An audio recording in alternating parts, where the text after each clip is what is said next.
Welcome to good morning and welcome to our third international conference. It's the first time face to face. This time, the title of this conference, we choose two subjects, hyperthyroid acidemia and homocystinuria, because we think that these two diseases are both related to each other.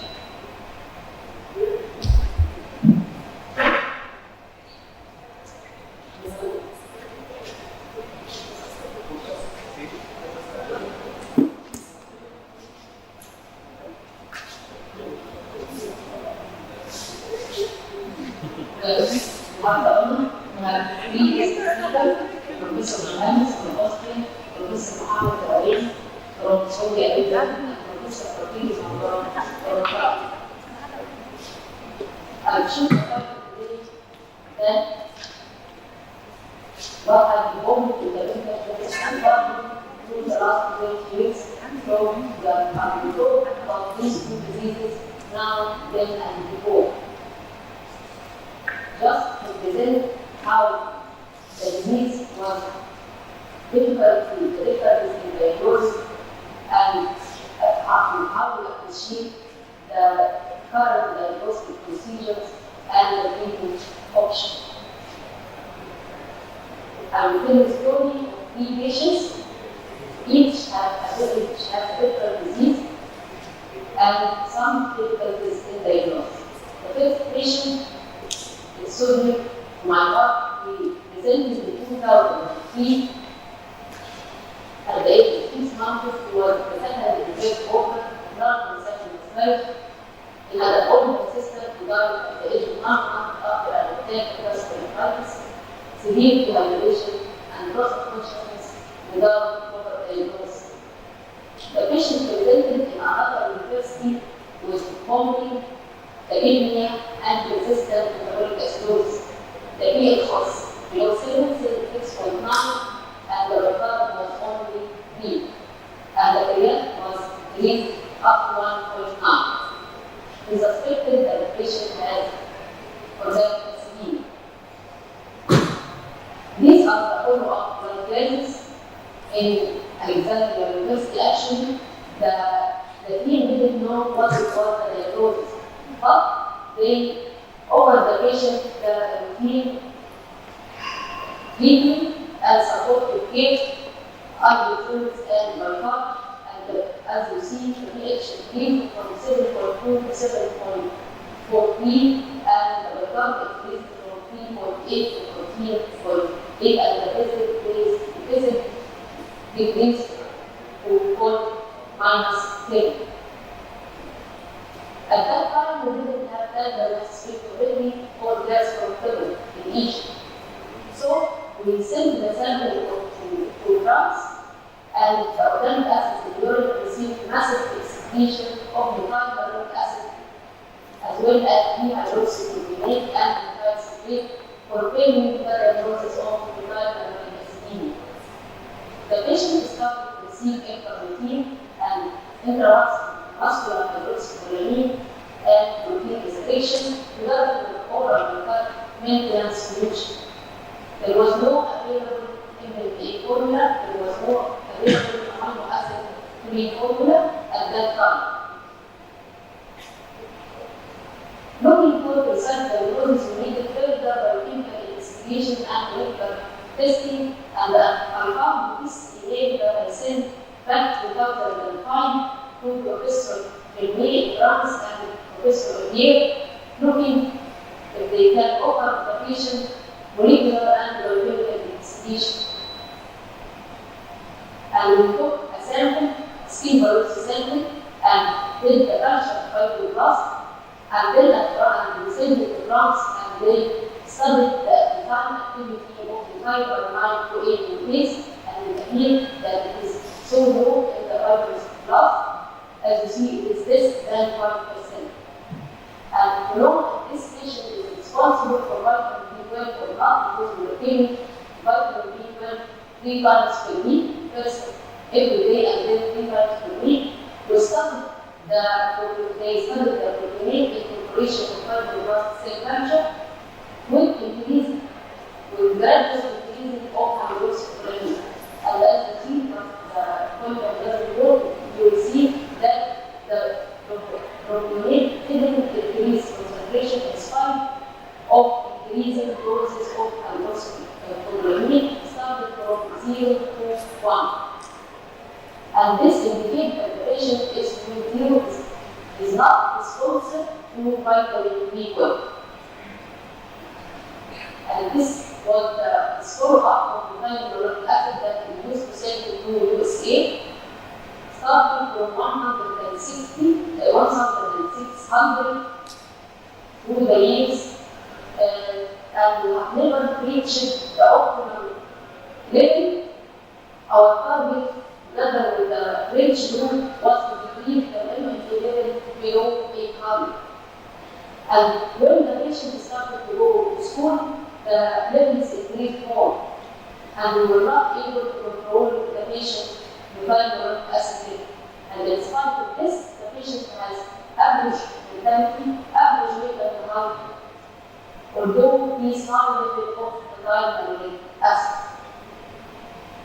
And so, together with the parents, we were looking for better treatment in other countries. And I found the two levels in this file, contacting Professor Charles Delpini, the one responsible now for gene therapy for hyaluronic acidemia. We can include the patient for clinical trial, and also Professor Mary in France, if they can do liver transplantation or liver and kidney transplantation. And the parents should that it is better to do liver and kidney transplantation more than to put the patient in clinical trial. And while Professor Pierre advised that we should send the patient to Professor Zopol and Grossen if he can start with kidney and then liver transplantation, and then we prepare to do the kidney transplantation here in Asia. And while we were preparing the patient for kidney transplantation, unfortunately, the patient died during one attack of decompensation. Suddenly, that took less than 2 hours, and he was not able to reach a proper hospital for treatment. We're honored to have Professor Johannes from Austria, and he will tell us about the inherited disorder of intermediary metabolism, and Professor Ola Khalifa, where she will tell you the current status of methylmalonic acidemia here in the genetic department, and how we evolved in diagnosis and management. Also, Professor Muhammad Al-Awain, he will present a talk about how to approach a patient with elevated methylmalonic acid. Another story with a different disease, but later, 6 years later, a 4-month-old boy, the first in birth order of non-consanguineous parish, presented with recurrent chest infection and recurrent blood transfusion due to severe macrocytic anemia. The hemoglobin was 4 g/cent, and in his record, they said that there could be metabolic acidosis associated. Because the patient presented with anemia, he was referred to the hematology clinic. And there they did bone marrow aspiration, and it revealed hypercellular bone marrow with immature cells. The patient was diagnosed to have vitamin B12 or folic acid deficiency, and he received both vitamin B12 and folic acid therapy, but there was no adequate response. After 2 years, the patient was referred to another genetic department or another genetic unit due to the presence of severe developmental delay. They assumed that the patient also diagnosed as methylmalonic acidemia. And so he started protein restriction with L-carnitine and continued on vitamin B12 and folic acid, but there was also no improvement, and the patient didn't regain any developmental milestones, whether motor or mental. the parents themselves were looking for better treatment. So he self-referred to us at the age of 2.5 years with severe failure to thrive, signs of protein deficiency, severe hypotonia, and some dystonic movement.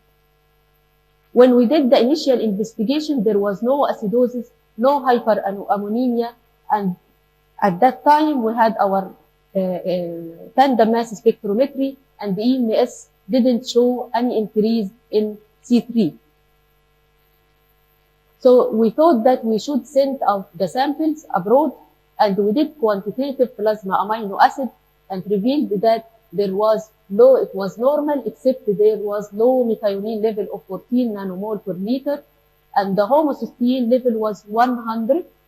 Plasma methyl malonic acid was normal, while organic acid in the urine revealed mild elevation of ethyl malonic and methyl glutonic acid of unknown significance.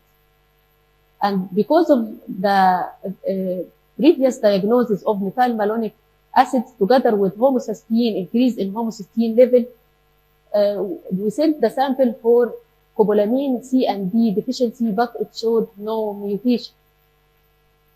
So we had to re-evaluate the diagnosis, and we gradually introduced the protein together giving betaine therapy for homocysteine. The patient started to show improvement in weight, height, attention span, and motor development. He was able to stand supported for the first time at the age of 2 years and 9 months, and walk supported at the age of 3 years. The homocysteine decreased gradually, 69 to 69 to 66 to 69, as well as the MCV and hemoglobin increased.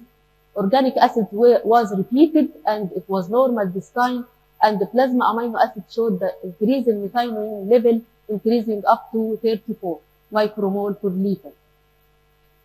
So because of the diagnosis was different now, we targeted the remethylation defect, and we did sequencing if methionine synthetase gene, and it revealed a compound heterozygous mutation of cobalamin G deficiency. The patient disappeared for several years, and at the age of 9 years, there was increase in dystonia, and we did MRI for him, and it showed the vasculopathic foci within the deep cerebral white matter bilaterally, more in the left side, with minimal selective atrophy regarding cerebellar nerves. There was no involvement of basal ganglia.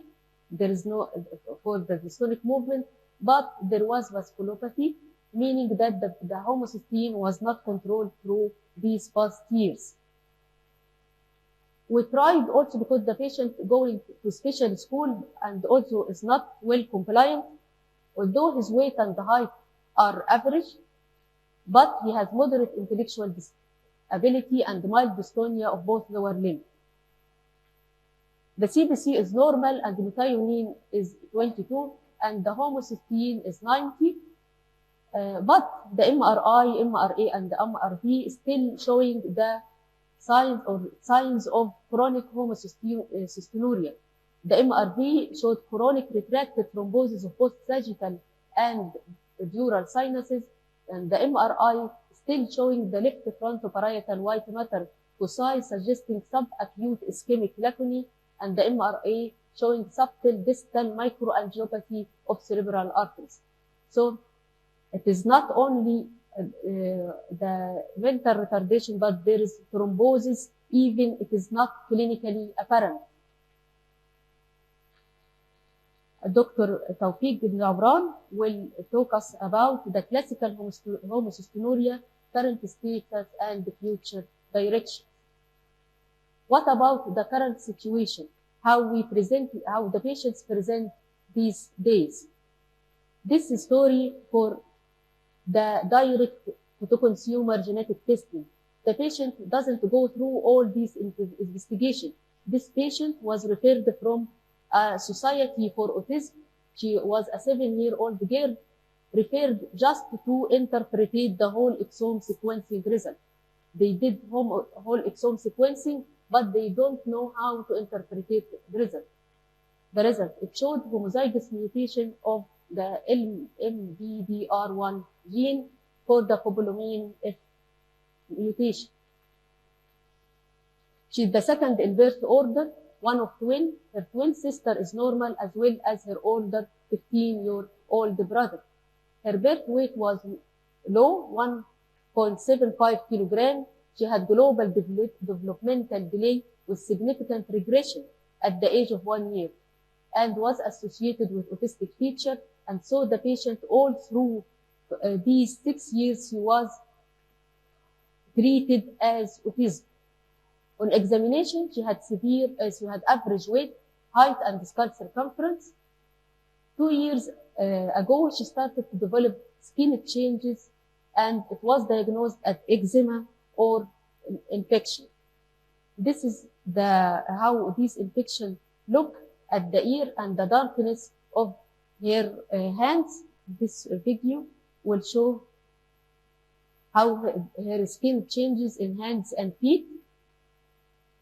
Some darkness of the skin and white and the pigmentation. So we did the basic investigation after the patient was diagnosed. The CBC showed anemia, the MCV was high, 99.6, and the white blood cells and platelets were both normal. Methyl malonic acid level is high, 0.2, and the normal is 0 to 0.4, and the methionine level was low, 11.1. And this is her follow-up all through the last less than. Her hemoglobin increased from 9 to 11.2, and the MCV decreased to 97. Actually, it decreased after only 2 months of treatment. The methyl malonic level also decreased immediately after 2 months only of treatment. Methionine level increased, but it took some time to reach 25.8, and homocysteine decreased also after only 2 months of treatment. And there was also improvement in cognitive function, and the skin changes disappeared completely, and the patient has no recurrent infection, skin infection anymore. What about the future? What about then? I put that these consultants, Dr. Shayma, Dr. Nada, Dr. Radwa, Dr. Muhammad, and Dr. Abdullah, will form our future. This our 5 consultants throughout the last 20 years. We were only a unit, we were not a department, so we have only 5 consultants in the last 20 years. And in the past 20 years, we have 6 residents. And they will reshape the future of the genetic department. Thank you. Thank you, Professor Soleh, for this informative talk, appreciating all the details.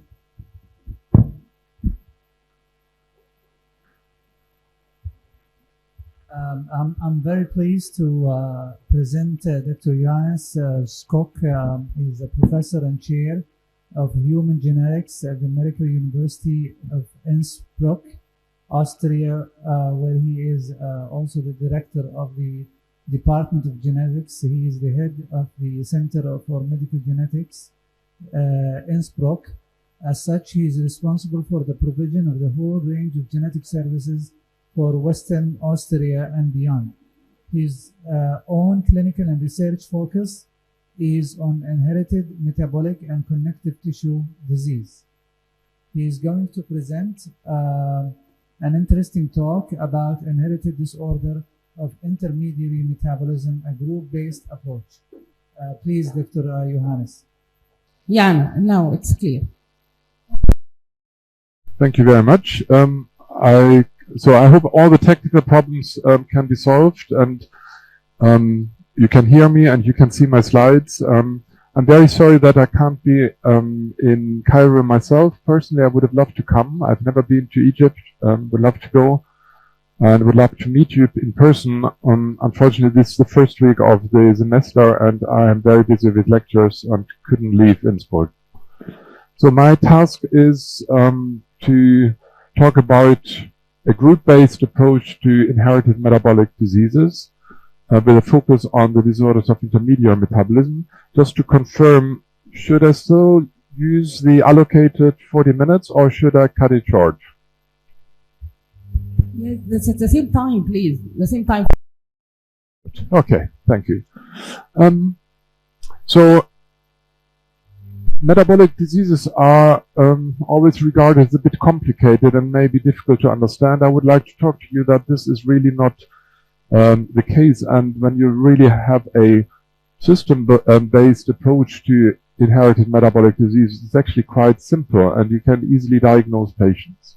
So what are inherited metabolic diseases? There are primary disorders, monogenic disorders of the biosynthesis or degradation of particular substance within metabolic pathways. So that's all quite relevant because it doesn't include structural proteins, membrane channel proteins unless they have a function in a pathway. It doesn't include signal transduction, endocrinopathies, and so on. It's about pathway mechanisms in biochemistry, and in consequence, the pathomechanisms are really quite simple. Accumulation of toxic substrates or undegraded substrates, deficiency of a reaction product, accumulation of the reaction product, or disruption of the energy supply. They are important because they are often treatable. They are maybe a little bit difficult because they are multisystem disorders, but they have a dynamic disease course with acute decompensations, which I'd like to talk about today.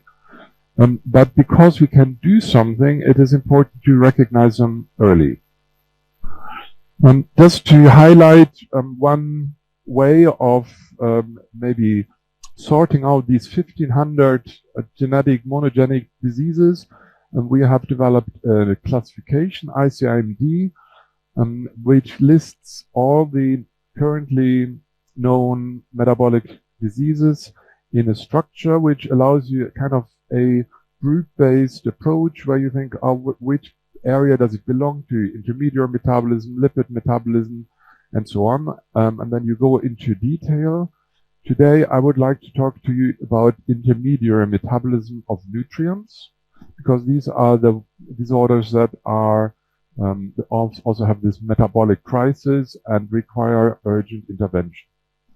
The one source of information that you may actually find available is this book, Metabolicum, which you may be able to get at the conference in Cairo. I don't know because it's supported by the sponsor. And what I'm talking about is also available in this book for you to read at home or on the emergency ward. So metabolic specialists sometimes like to present pictures like this because they want to show how clever they are and how complicated everything is. I'd really like to focus on this very simple summary of what I believe is relevant to treat patients with disorders of intermediate metabolism. So we have three major classes of nutrients: carbohydrates, proteins, and lipids. The most important carbohydrate is glucose, which is degraded to pyruvate in the cytosol, then transferred into the mitochondria and oxidized to chemical energy in the Krebs cycle and respiratory chain. Two other carbohydrates that are relevant are galactose and fructose that are fed into this pathway, and pyruvate and lactate are about the same, only a little bit of difference because of the oxidation state. But that's carbohydrates. That's all you need to really know for the start for this group of nutrients. Proteins are chains of amino acids. Amino acids are called amino acids because they have an amino group. The degradation involves various steps, more shorter or longer pathway, at some stage in the cytosol, ammonia is cleaved off and then fed into the urea cycle to be excreted as urea. And then the amino acids turn into organic acids. They are introduced into the Krebs cycle and metabolized to chemical energy. Finally, lipids are stored as triglycerides in the fat tissue to provide energy when you need it, and that is after, say, 8 to 12 hours of fasting. They are released. The triglycerides are activated by coenzyme A, transported via the carnitine shuttle in the mitochondria, and metabolized via beta oxidation to ketones. Also some to chemical energy, but the ketones that are produced by fatty acid oxidation then serve as alternative sources of chemical energy for the muscle and the brain. So lipids to ketones is an important pathway for the provision of energy during fasting periods. So in every hospital, I trust also in Egypt, there are some basic metabolic tests that should be available for every sick patient, every acutely ill child in the admission unit. This is blood sugar, the acid-base status, which you can do with a simple machine, and a keto sticks, usually in urine. And then there are two maybe less frequently used but quite important analysis, that's lactate and ammonia. So these 5 tests are really the basis for diagnosing patients with acute metabolic crisis. And when you think there is something that goes into this direction, that there is a number of special metabolic tests that should be available on an emergency basis. I'm not familiar with the situation in Cairo, but I trust that you can get this also rapidly. Usually this should be available even within half a day, on weekends or on bank holidays and so on.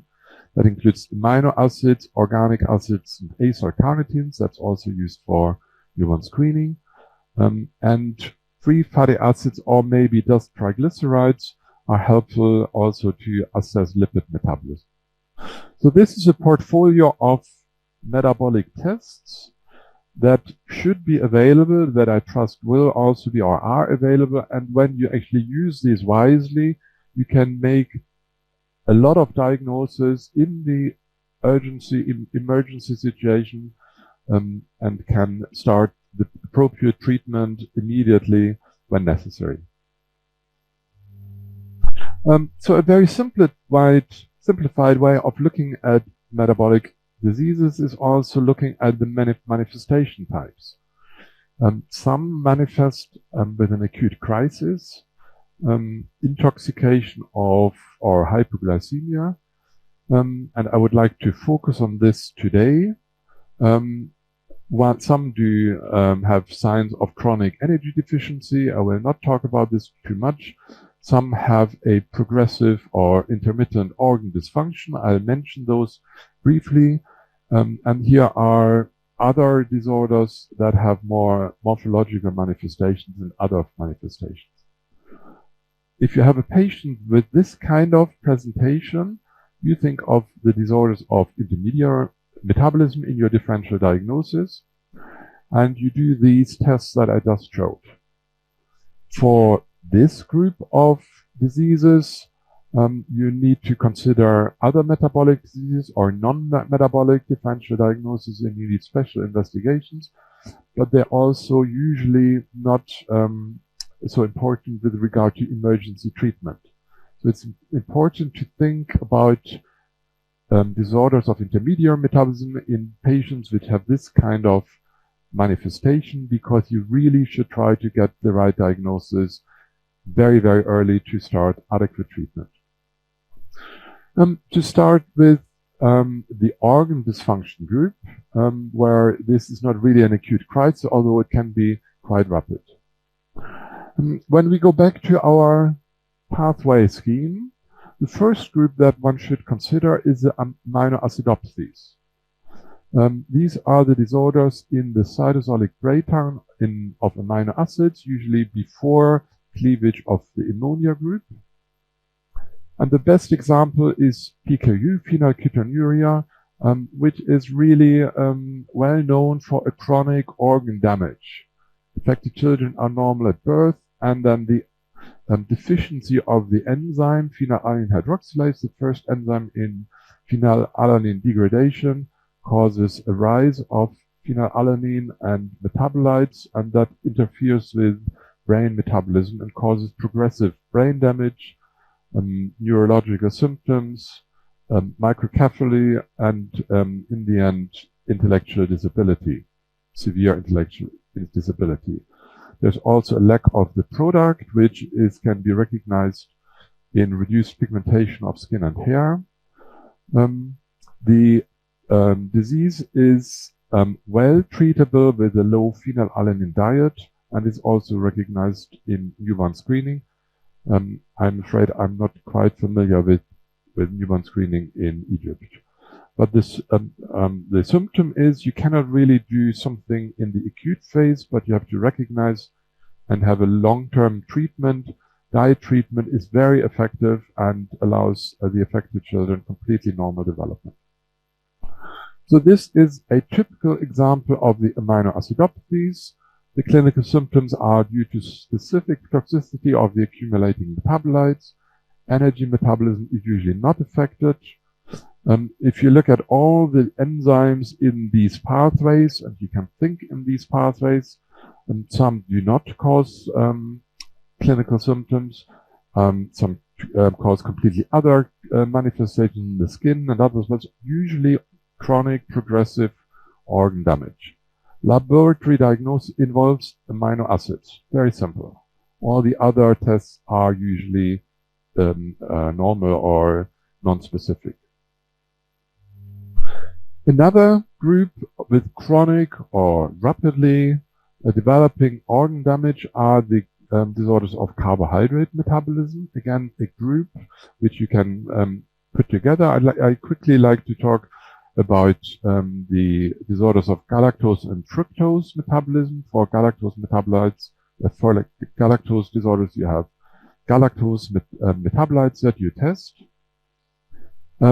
Both galactose and fructose are activated by phosphorylation, and accumulation of these 1-phosphate metabolites is extremely toxic particularly for liver and kidneys, and may cause chronic or rapidly progressive liver and renal tubular dysfunction. The mechanism is the same, the onset is different based on when you take these sugars.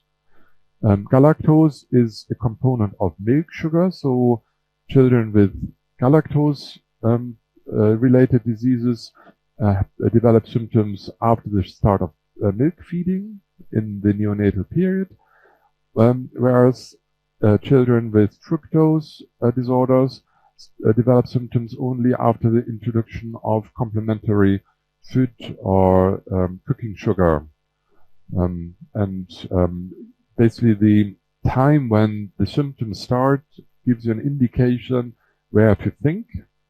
In a child with progressive liver and renal tubular dysfunction, galactosemia is the most common one, can be identified through biochemical analysis. For hereditary fructose intolerance, the main disorder of fructose metabolism, you need mutation studies because there's no good metabolic test for this.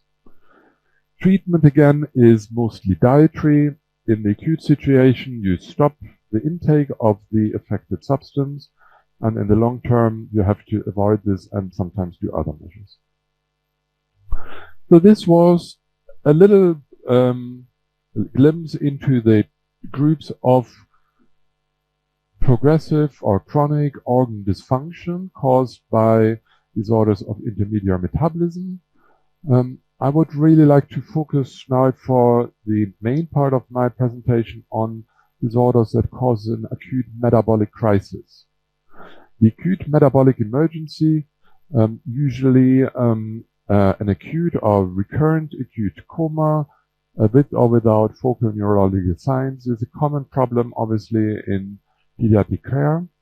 And I'd really like to go through a little bit about how you can diagnose the cause and then treat the disease quite effectively. And by doing these basic tests that I've talked about. And the main first step is to identify what is there. Is this a hypoglycemia? Is it a hyperammonemia? So it's blood sugar low or ammonia high? Or is it a metabolic acidosis? And then you have different acids that can be identified. So if you start with hypoglycemia, there are really two types of disease groups that you have to keep in mind. One is the disorders of glycogen release, glycogen storage diseases, or the disorders of gluconeogenesis.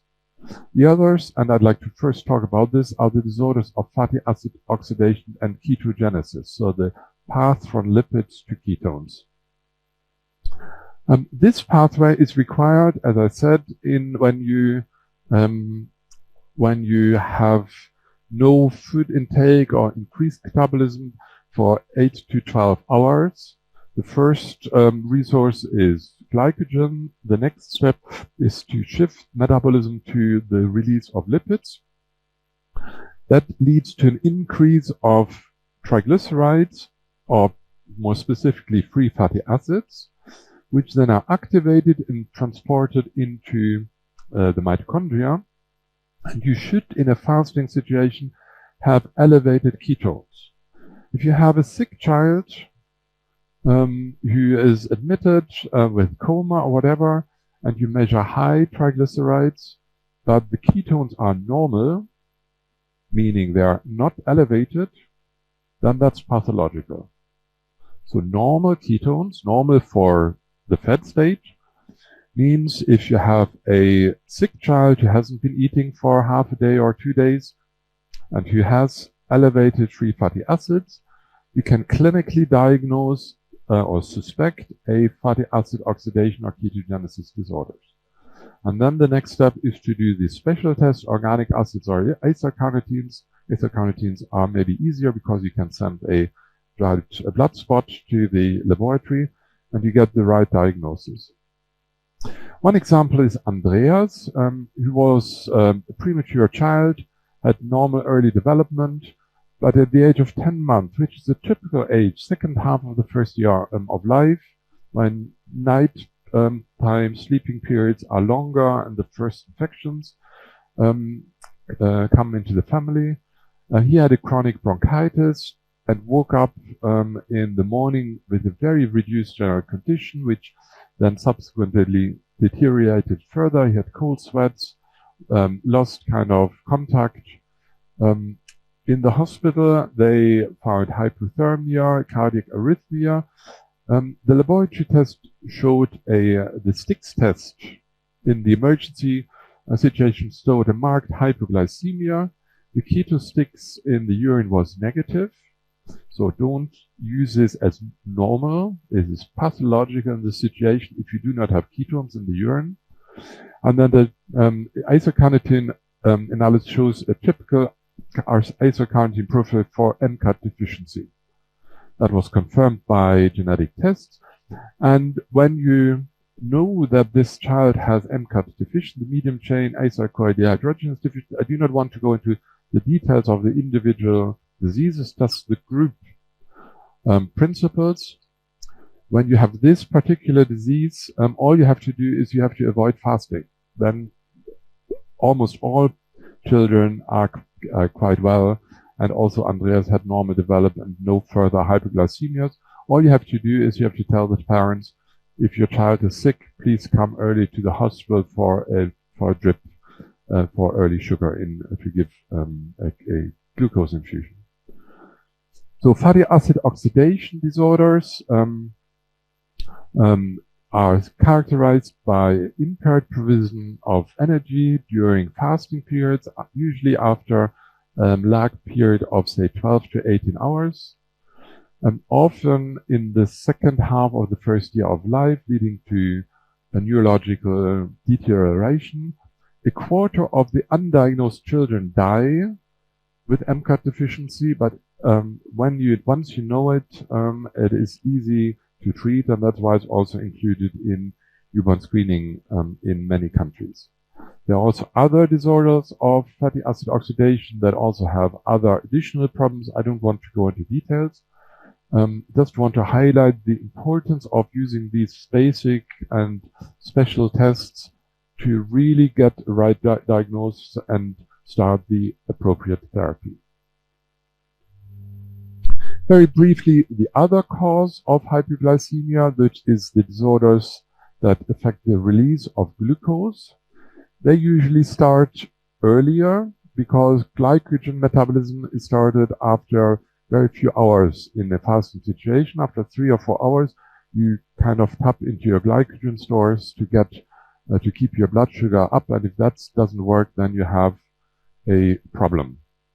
Edip was an example for this. Pregnancy and birth unremarkable, had an icterus after birth, and at the age of 3 months, so that's earlier than in a child with fatty acid oxidation disorders, he had in the middle of the night a seizure, was admitted to the pediatric hospital, comatose, hypotonic.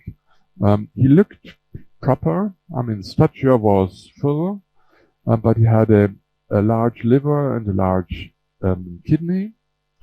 And the laboratory said, we have a problem because we can't measure anything because the blood has so many lipids.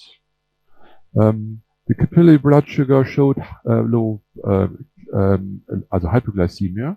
So that allows the clinical diagnosis without any other test of a glycogen storage disease type 1, a common cause of exactly this constellation.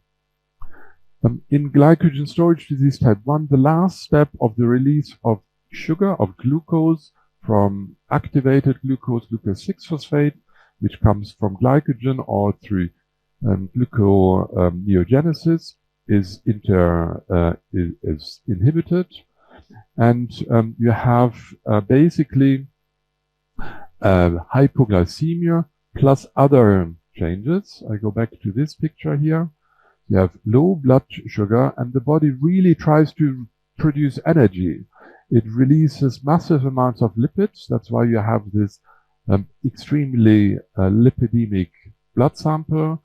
The ketones are high, unlike in fatty acid oxidation disorder. You have high triglycerides and high ketones because that isn't impaired, this pathway. And amino acids, alanine are fed and other things are fed into gluconeogenesis, which causes an increase of lactate, but it doesn't go as far as blood sugar. So when you have this combination, think of a glycogen storage disease. And the most important one to think of is van Gierke disease or glycogen storage disease type 1. You treat it by avoidance of hypoglycemias and fasting periods. You give frequent meals, slow resorbing carbohydrates at night during gastric tube, uncooked cornstarch, and there are other complications that you have to treat. But I would really think once you have the diagnosis, you can look it up. The important thing is that you can easily diagnose it within a minute. When you get the phone call, we have a child, 3-month-old child with an acute hypoglycemia, and we couldn't get any blood tests because there was too much lipids in the blood. The next acute, or the next type of acute metabolic emergency is a hyperammonemia. That's when the ammonia is elevated. There again, you have only one test that you can that you have to measure, that is ammonia in the blood. If you do not measure ammonia, you will not identify these treatable disorders, and the child may get severe brain damage or may even die. An example for one of the really important causes of urea cycle or hyperammonemia disorders is Jakob, a second child of a family. Pregnancy and birth was inconspicuous, which is typical for metabolic diseases, that the metabolic abnormalities are compensated by the mother over the womb. The first day was fine. On day 2, he had progressive lethargy, muscular hypertonia, recurrent apneas, and when the doctors measured ammonia, it was massively elevated, up to 4,000 micromole per liter, which is really beyond realistic hope that you can treat this. There are other metabolic changes. You look at the amino acid profile here, that's the other test, and orotic acid, which can be recognized in the organic acid analysis. And you can immediately make the suspected diagnosis. In this case, Jakob was beyond help, unfortunately, and died at day 5. The diagnosis in this pattern is ornithine transcarbamylase deficiency. If you look at the urea cycle here and there, ammonia from amino acid breakdown is fed into the synthesis of urea, which is excreted in the urine, and the central enzyme which kind of links carbamyl phosphate to the urea cycle is ornithine transcarbamylase, which is relevant because it's X-linked. Jakob was hemizygous for this mutation, and if he's on his single X chromosome has this mutation, the mother and other females in the family may be heterozygous. And indeed, in this family, the mother was heterozygous, was asymptomatic, but the sister, Hannah, had recurrent vomiting with somnolence, intermittent neurological signs. When you look at her ammonia, it was mildly elevated, fluctuating, and she also had heterozygous OTC deficiency. That needs to be treated, that needs to be looked after, because she can easily die in an acute situation with brain edema. So that is something to identify. Think of urea cycle defects because you can treat them also. Not in the severity with Jakob, but certainly in the situation of Hannah. Here is a summary again of different diseases. I do not want to talk to you about the individual diseases. Once you are on the right track, once you're in the group of urea cycle disorders and you do the tests, you've done the first line intervention and you easily get the right diagnosis, possibly then with a rapid genetic analysis. And you can do various methods. You can do you can remove the ammonia by hemodiafiltration and so on, and you give substances that detoxify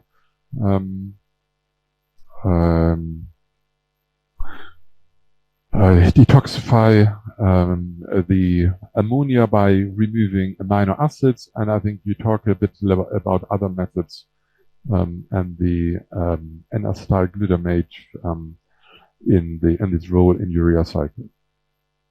So the summary for this group of important acute disorders caused by the impaired detoxification of ammonia, particularly in catabolic states, but also with excessive protein intake, clinical and acute encephalopathy or fluctuating chronic neurological symptoms. The core of the laboratory diagnostics is measuring the ammonia levels that must be determined in all patients with episodic unclear neurological symptoms. And there are treatment options that you can start immediately, usually in the acute phase. So the last acute metabolic emergency, and that brings us closer to the topic of organic acidurias, is the metabolic acidosis. So you have a child with an acute metabolic presentation. There may be some blood sugar change. There may also be hyperammonia, but also you have a massive metabolic acidosis, and you need to think, could that be a disease where the development of acids is in the center of the pathogenesis?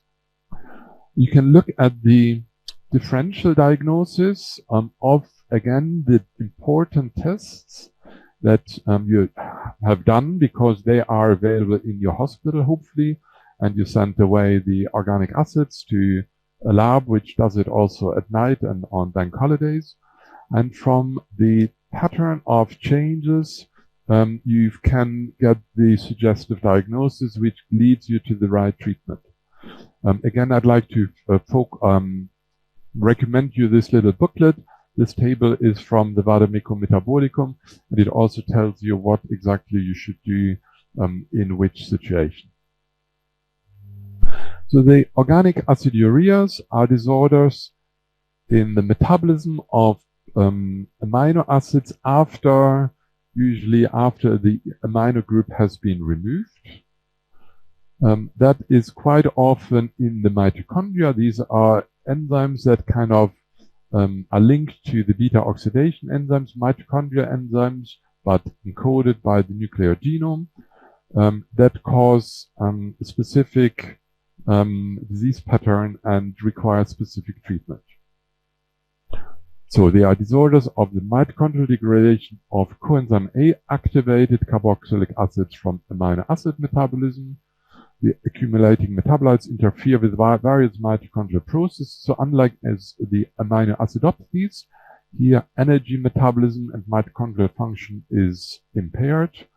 And the typical presentation is metabolic acidosis plus minus other alterations, particularly during catabolic fasting periods where proteins are kind of cleaved and the amino acids are broken down.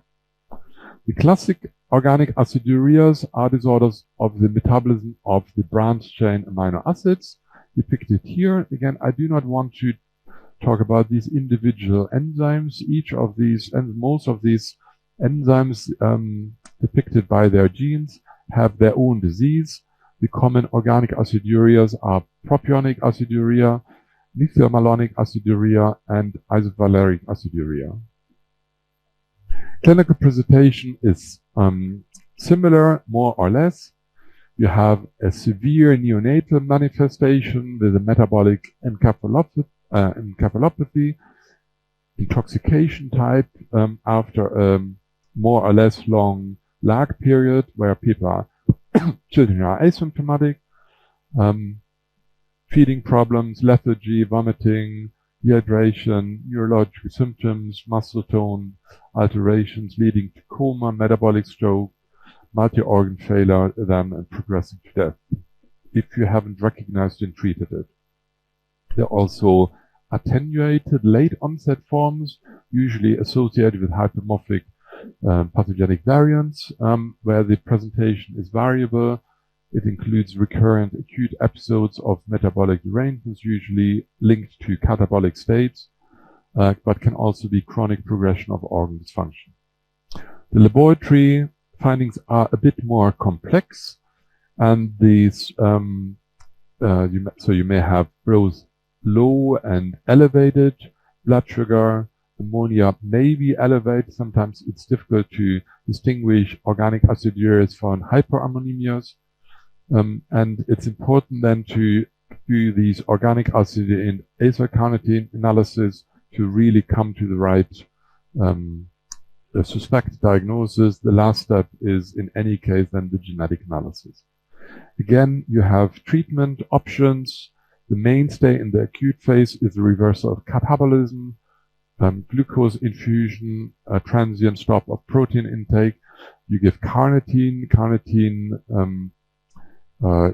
increases the detoxification by allowing the transport of these activated carboxylic acids across the mitochondrial membrane. And the long-term therapy is a low-protein diet, giving amino acids that are not involved, not affected in the breakdown, other supplements, and so on. Just to mention, there are also a group of cerebral organic acidureas that do not have a typical metabolic derangements, so no hypoglycemia, hyperemia, and so on. They are usually neurological, often chronic, sometimes acute, you often have typical radiological findings, and the diagnosis is done by urinary organic acid analysis. It's nice to find the suspected diagnosis before you do the genetic test. Important examples are glutaric aciduria type 1 and 2-hydroxyglutaric acidureas, but there are various other diseases in that group. I only want to briefly mention the large group of mitochondriopathies that cause lactic acidosis in early childhood, where there are primary disorders of energy metabolism. This affects various organs that are strongly dependent on cellular chemical energy. The course is quite variable. It's often a rapid or episodic deterioration. Diagnosis was traditionally difficult, is now much more easy by exome sequencing and mitochondrial DNA analysis. They are not quite as important as these other disorders of intermediary nutrient metabolism because the therapy is limited. In the disorders of nutrient metabolism, it is important to recognize and to diagnose them early because you have treatment options. And what I want to kind of show or what to talk about with this presentation is that metabolic diseases are easy when you think not in disease, but in groups of disease. If you think in pathways, you understand the alterations and the changes that you may observe, and then you can really, without much problems, without any complicated tree or exome analysis, you can make the right diagnosis and you can start the right treatment. So this is all I have prepared. If it is possible, I'm happy to take some questions. And again, I'm very sorry that I am not personally in Cairo. I would have loved to come. Maybe you can come at a different time, talk about something else or the same again. And I hope you have a very nice and interesting conference. Thank you very much. Thank you, Professor Johannes. Okay, so the questions will be at the end of the session. I have the problem that I will have to give a lecture in half an hour. So I will not be able, I'm very sorry, I cannot participate because I have to give a 2-hour student lecture. That's the reason why I'm not in Cairo. So if there are any questions, I would need to answer them now. Otherwise, I'm afraid I cannot answer the question. Any questions?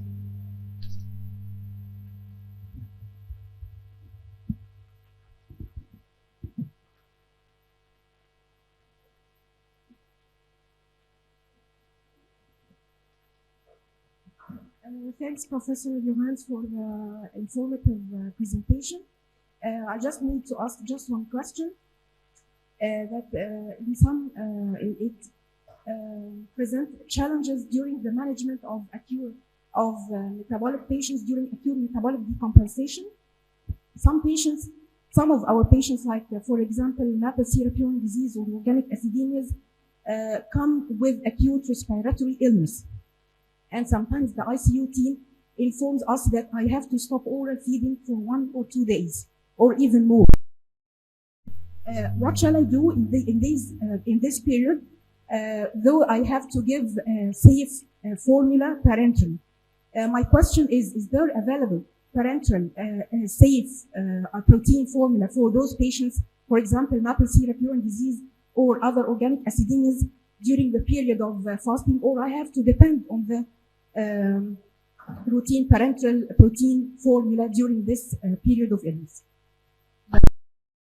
Question: the stop of protein intake is only appropriate for the emergency situation, say 1 to 2 days, because after that you would have, if you have no protein intake, you have further catabolism, and then you make things worse. If you know that it's maple syrup urine disease, you should give the amino acids. You should start in a low protein intake to cover the needs, so that you don't have a lack of protein. And you should add the amino acids that are not affected in their breakdown. So you don't, you give amino acids without the branch chain amino acids, and that should provide the relevant essential amino acids for anabolism. But you shouldn't keep going for days without protein. And the standard protein mixtures are not good enough really, because they do not, they include, for example, branch chain amino acids. So then you give what's really the problem of the disease. So I would really hope that you can have an acute supply of important amino acid mixtures which allow you the specific treatment that is correct for your patient. The right diagnosis can be done when you have amino acid analysis available, and these tests that I talked about, you should have a rapid diagnosis. And then there are specialized also, the provision of these amino acid mixtures should be possible by rapid mail or whatever, somewhere from the region, so that you can really treat it adequately in the acute situation. Do not stop protein for days, because that makes it worse, or then it starts again. And you should have a rapid diagnosis, and then really have the rapid therapy that is geared towards your patient. Is this helpful? Thank you, but I think Dr. Shaima is asking if the patient cannot be fed orally, STPN. You should start orally. You can I don't think that once you have the patient stabilized, you should start oral feeding. Okay. It's better. Better intake is oral than IV. If he have severe respiratory distress, that can be fed orally. STPN is enough.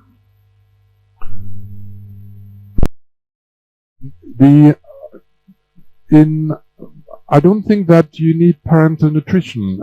But I probably may not be the best person to advise on that. But I think you should should try to start oral feeds earlier than later. It should be possible. When you have a metabolic disease, you should be able to really, once you have the right diagnosis, you should, even over tube feeding, you should be able to give the protein, the amino acids over an orally. Tofik may be better to comment on that.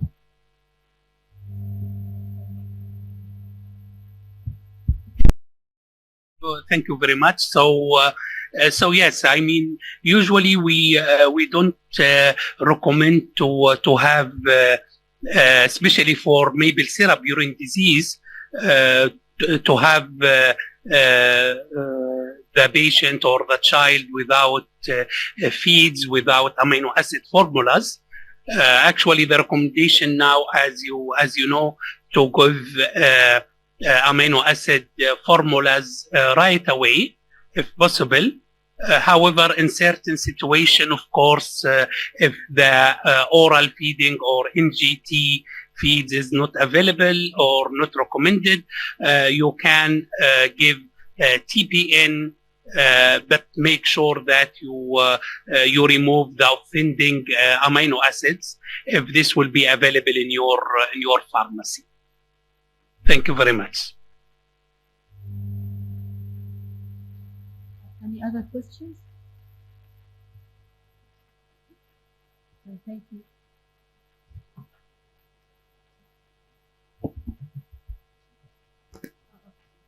Thank you, Dr. Johannes.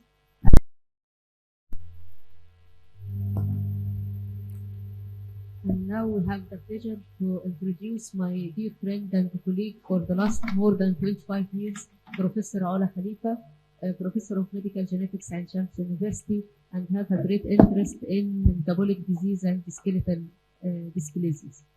Thank you, Professor Soleil, for this introduction.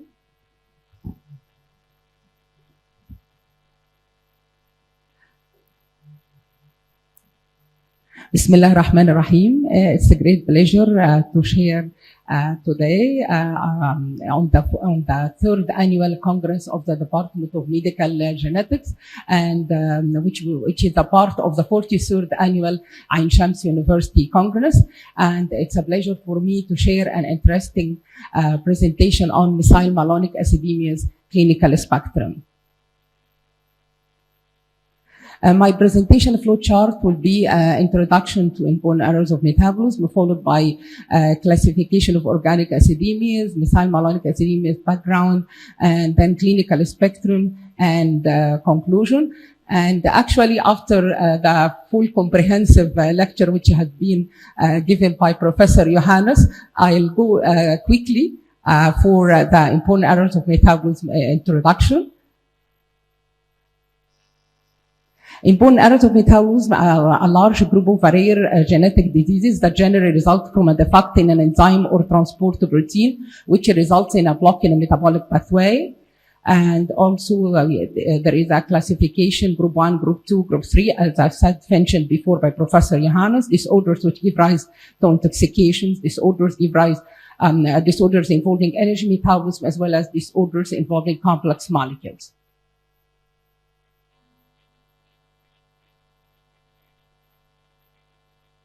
Intoxication disorders have been mentioned also, including amino acidosis, for example, maple syrup urine disease, organic acidemias, for example, methylmalonic propionic isovaleric acidemia, they are well known as the most prevalent organic acidemias, and urea cycle disorders. Organic acidemia is also known as organic aciduria, class of inborn errors of metabolism characterized by accumulation of abnormal and usually toxic organic acid metabolites and increase the excretion of organic acid in urine. They result primarily from deficiency of a specific enzyme and breakdown pathway of amino acids. Classifications have been mentioned also: branched chain organic acidemias, multiple carboxylase deficiency, as well as cerebral organic acidemias, for example, glutaric acidemia type 1. For methylmalonic acidemia, which will be focused today, methylmalonic acidemia, from its name, or methylmalonic aciduria, simply is the elevation of methylmalonic acid in blood or urine.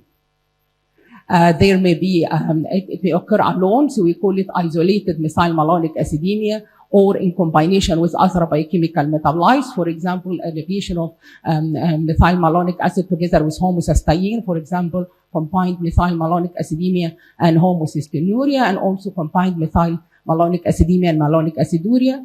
And I'll focus today for the combined methylmalonic acidemias and homocystinuria for the clinical spectrum, together with the isolated methylmalonic acidemias.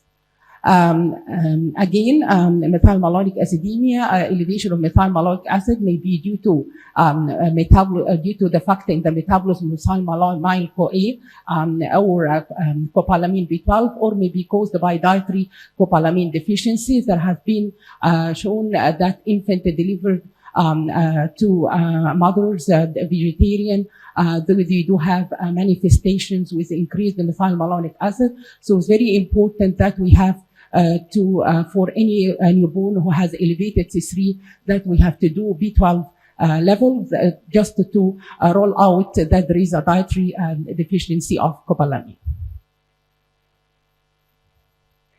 As have been mentioned, types of methylmalonic acidemias: isolated methylmalonic acidemia, as well as combined methylmalonic acidemia. For isolated methylmalonic acidemias, it refers to a group of inherited inborn errors of metabolism associated with elevation of methylmalonic acid in the blood and urine without hyperhomocystinemia or homocystinuria or variation in any other metabolite such as methylmalonic acid. So for those patients, when we did biochemically, we found that there is elevation of C3, C3-C2 ratio, and then we did the urine organic acid, there will be a profuse increase in methylmalonic acid, and after doing the homocysteine level, it will be normal. So we will categorize those patients as isolated methylmalonic acidemia. It is called, as I said, complete or partial deficiency of the enzyme methylmalonyl-CoA mutase. Either complete deficiency, it will be mute 0, or partial deficiency, it will be mute minus. A defect in the transport or synthesis of its factor copalamin, copalamin A, copalamin B, copalamin D, MMA, or deficiency of methylmalonyl-CoA epimerase. Those are the causes for isolated methylmalonic acidemia. As we show in this algorithm here, we can see the proponyl-CoA. By proponyl-CoA carboxylase is converted, which it is a biotin-dependent enzyme, converted into D-methylmalonyl-CoA, and then L-methylmalonyl-CoA, and then by methylmalonyl-CoA mutase, which required adenosine copalamin as a cofactor. Also, it converted into succinyl-CoA, which is intermediate in the citric acid cycle. So if we encounter deficiency either in methylmalonyl-CoA mutase, and as I said, mutant 0 or minus, or deficiency of adenosine copalamin, whether copalamin A, B, or D, variant 2, leads to increased methylmalonic acid, and in absence of increased homocysteine, as I said, it is known as isolated methylmalonic acidemia. For isolated methylmalonic acidemia phenotypes, prior to the advent of newborn screening, currently we are thankful for newborn screening that we do have a lot of cases which have been recognized early, because for all inborn errors of metabolism, time is very important. Time from the patient has been received in the ER till the start of treatment is crucial. It is crucial for the development of these patients, and also to guard against the complications which can happen to those patients. So before advent, or prior to the advent of newborn screening, there is two phenotypes: infantile, non-B12 responsive form, that would say mute 0 enzymatic subtype, and copalamin B. Those are the most common phenotype. Those infants present, if not treated, they can present with a catastrophic presentation, usually as known for all the important errors of metabolism and intoxication group. There is usually a lag period for a build of toxic metabolites. So those patients has been, when we encounter a newborn who had been readmitted for the hospital or to an ICU again, he was a full newborn without any complication, we have to think about inborn errors of metabolism. And the presentation, there can be either lethargy, tachypnea, hypothermia, hypotonia. Those are not definite symptoms, but this is a suggestive. So we must have a high index of suspicion. For all inborn errors of metabolism, we don't have a specific signs or symptoms, but we have to have a high index of suspicion. We are said that it is most likely these are the presentations, but we have to think metabolic, as we have been mentioned, because there is treatment for those patients, and once we intervene, there will be good prognosis, and what we need, all good quality of life for those patients.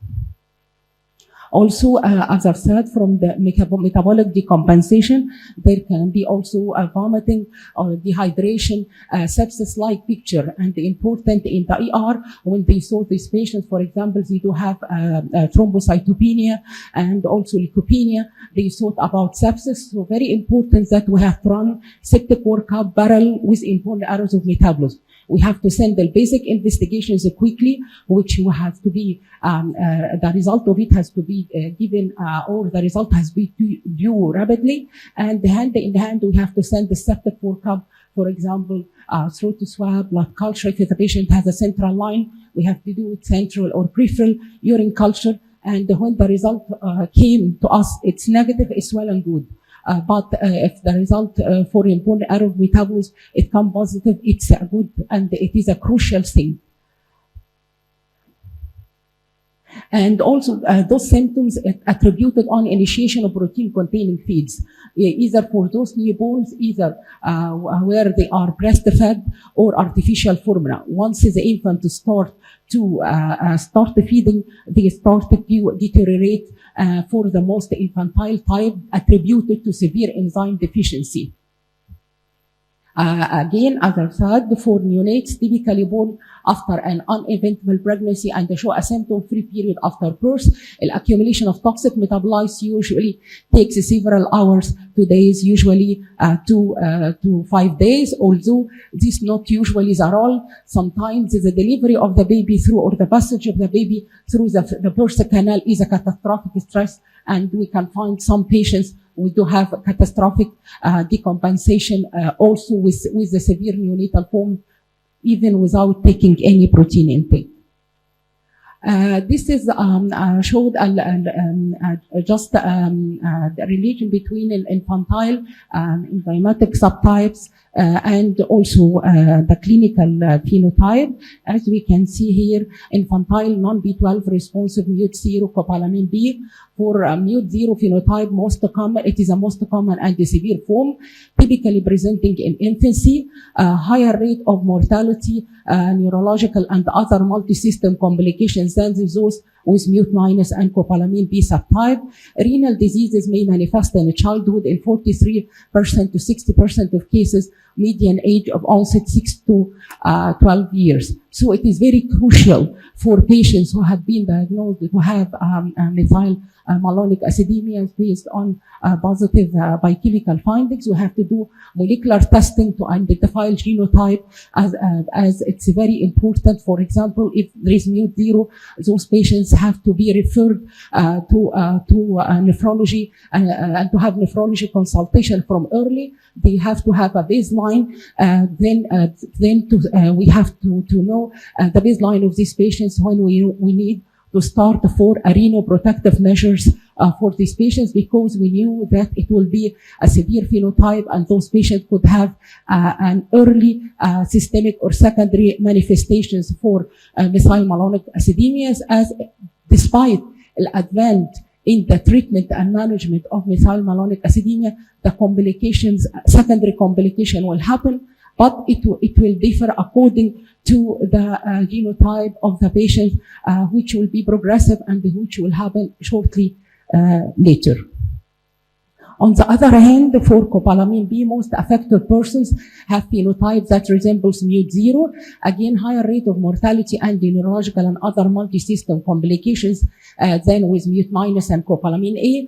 Chronic renal complications, on the other hand, it will be 60% and is less frequent than with copalamin A subtypes. On the other hand, for the partially deficient or B12 responsive phenotype, that to say mute-minus, copalamin A, rarely copalamin B, and copalamin D MMA type, those are known as the intermediate phenotype. They present the first months or years of life, and the presentation can be different. There can be feeding problem, failure to thrive, and we can find protein aversion. The mother can give history that her child refused to take any protein meal, or when taking a protein meal, it causes gastrointestinal upset and vomiting. So we have to be cautious about that, and we have to be alert, and we have to increase our suspicion for this type. Also for those phenotype, they can present with isolated renal tubular acidosis and chronic renal failure in copalamin B or mute type. There may be the developmental delay, catastrophic decompensation also in undiagnosed patients. And from the recurrence of admission with acute metabolic crisis, there can be basal ganglia injury with movement disorders, especially attributed to copalamin A or minus. Again, here for a partially deficient non-B12 responsive form of mute minus. Onset may occur later, as I've said, in the first few months or years of life. Symptoms often including feeding problems, failure to thrive, hypotonia, developmental delay. And again, we have to be cautious for catastrophic basal ganglia affection because those patients are not known before, so there is multiple decompensation without anyone noticed. So very important to have high index of suspicion and to ask for a biochemical investigation or biochemical findings, to ask for basic as well as a specific investigation when we have a clue for patients, for example, having a protein aversion or history like that. We have to pick the patient during the decompensation because usually the patients in between and after those patients could be normal. Some persons again have some isolated renal tubular acidosis. On the other hand, for B12 responsive form, copalamin A and B, copalamin A, those are the milder disease course, normal life expectancy, slow decline in renal function, better neurocognitive outcome than in mute minus mute zero copalamin B. If not compliant with diet and injectable B12 therapy, they are at risk for significant neurological and multi-organ complication. So if we do have a molecular genetic testing, and we are luckily now that molecular genetic testing is feasible to nearly more places than before. So if we do have a patient with methylmalonic acidemia, copalamin A type, we have to strictly inform the family or the mother that those patients have to be on a good compliance with vitamin B12 injection, because we have to tell her that if they are not compliant, they can deteriorate. On the other hand, for copalamin D, only rarely is this phenotype responsive to injectable B12, may present with isolated renal tubular acidosis or chronic renal failure.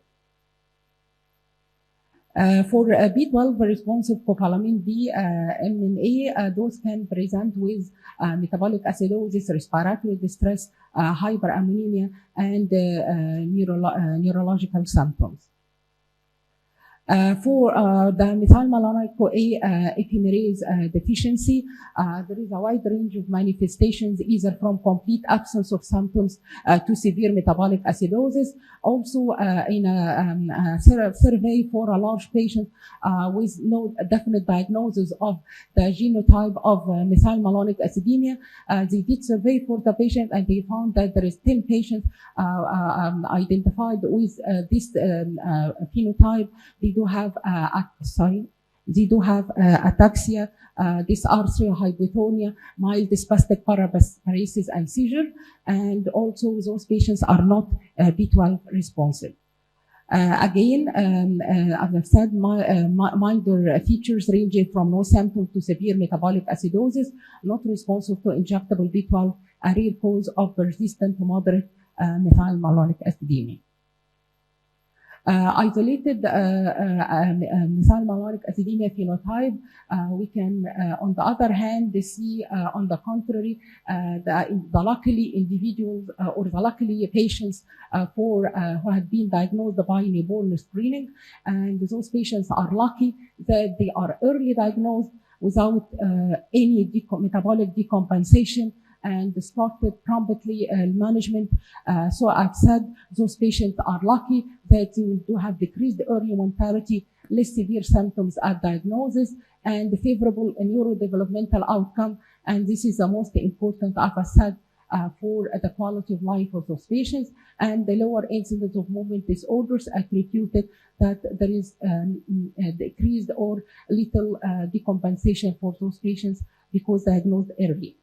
But despite, again, the advent in knowing more about methylmalonic acidemia, their secondary complication may still to occur, and they do have a lot of morbidity and mortality for those patients. For one example, major complications for them, renal, such as fibrointerstitial nephritis, which can lead to chronic renal failure. So those patients had from early had to have a referral to nephrology to have baseline investigations and to completely follow them. Also, another complications which will be mentioned in the second session, they are prone to optic atrophy, and also it could happen early, even VAB changes for asymptomatic patients.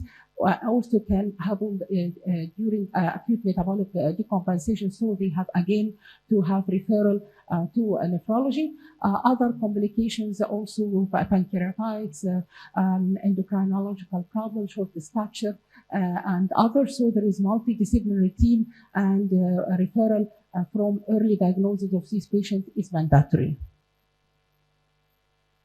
On the other hand, for combined methylmalonic acidemia, I'll focus on combined methylmalonic acidemia and homocystinuria. Again, either due to for copalamin C, copalamin F, copalamin D combined type, and the copalamin D. Those are autosomal recessive form of combined methylmalonic acidemia and homocystinuria. On the other hand, the copalamin X, it is the only X-linked recessive form for the combined methylmalonic acidemia and homocystinuria. So we'll find elevated methylmalonic acid together with elevated homocysteine, despite not all the patients do have elevated homocysteine, and we can also find for those patients increased T3, and we have to monitor those patients also regularly, and they do have low methionine.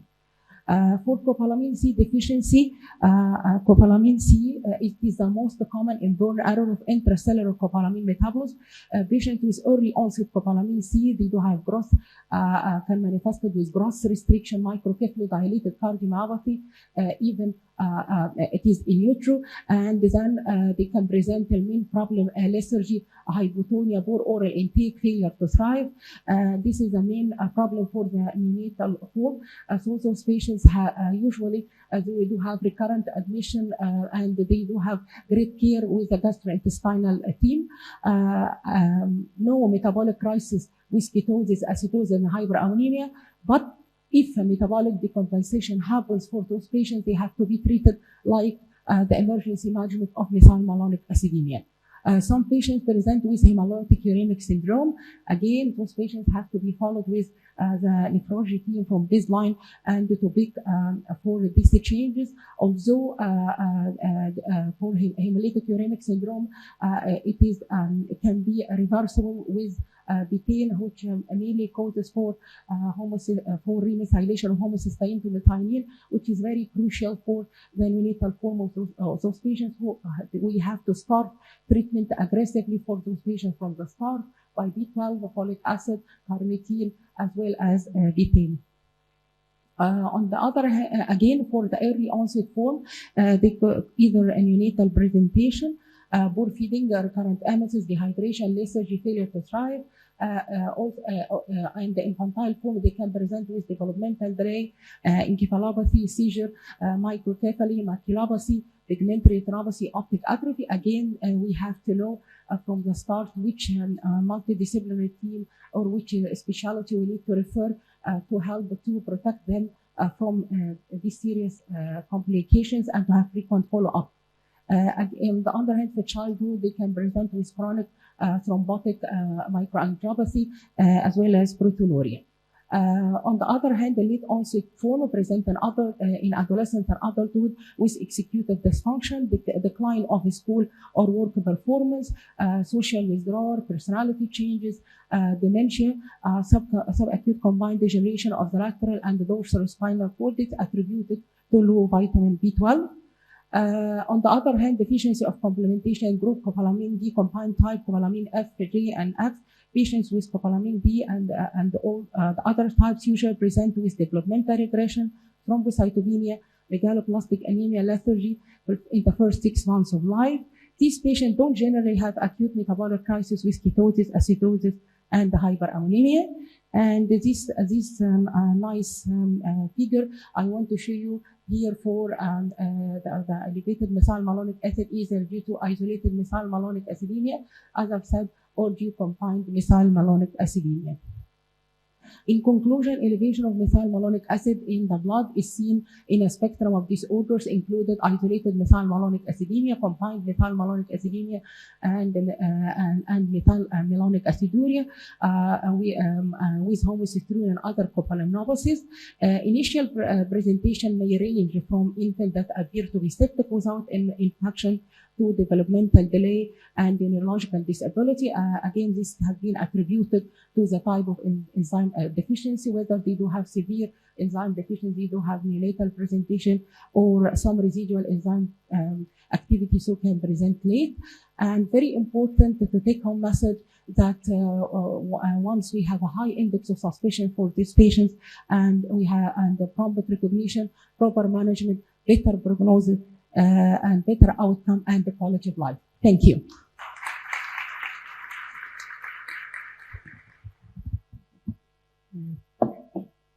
Thank you, Ola, for this comprehensive talk. If you have questions, can we keep it till the end of? Can we keep it for the end of? And now I have the pleasure to introduce our guest speaker, Dr. Muhammad Alawan. His talk will be about an approach to a patient with elevated methylmalonic acidemia. He's a professor of human genetics at Faisal University and chairman of the Department of Medical Genomics, King Faisal Special Hospital and Research Center, Saudi Arabia. He has a research interest in molecular mapping of genetic diseases and delineation of inherited metabolic disorders.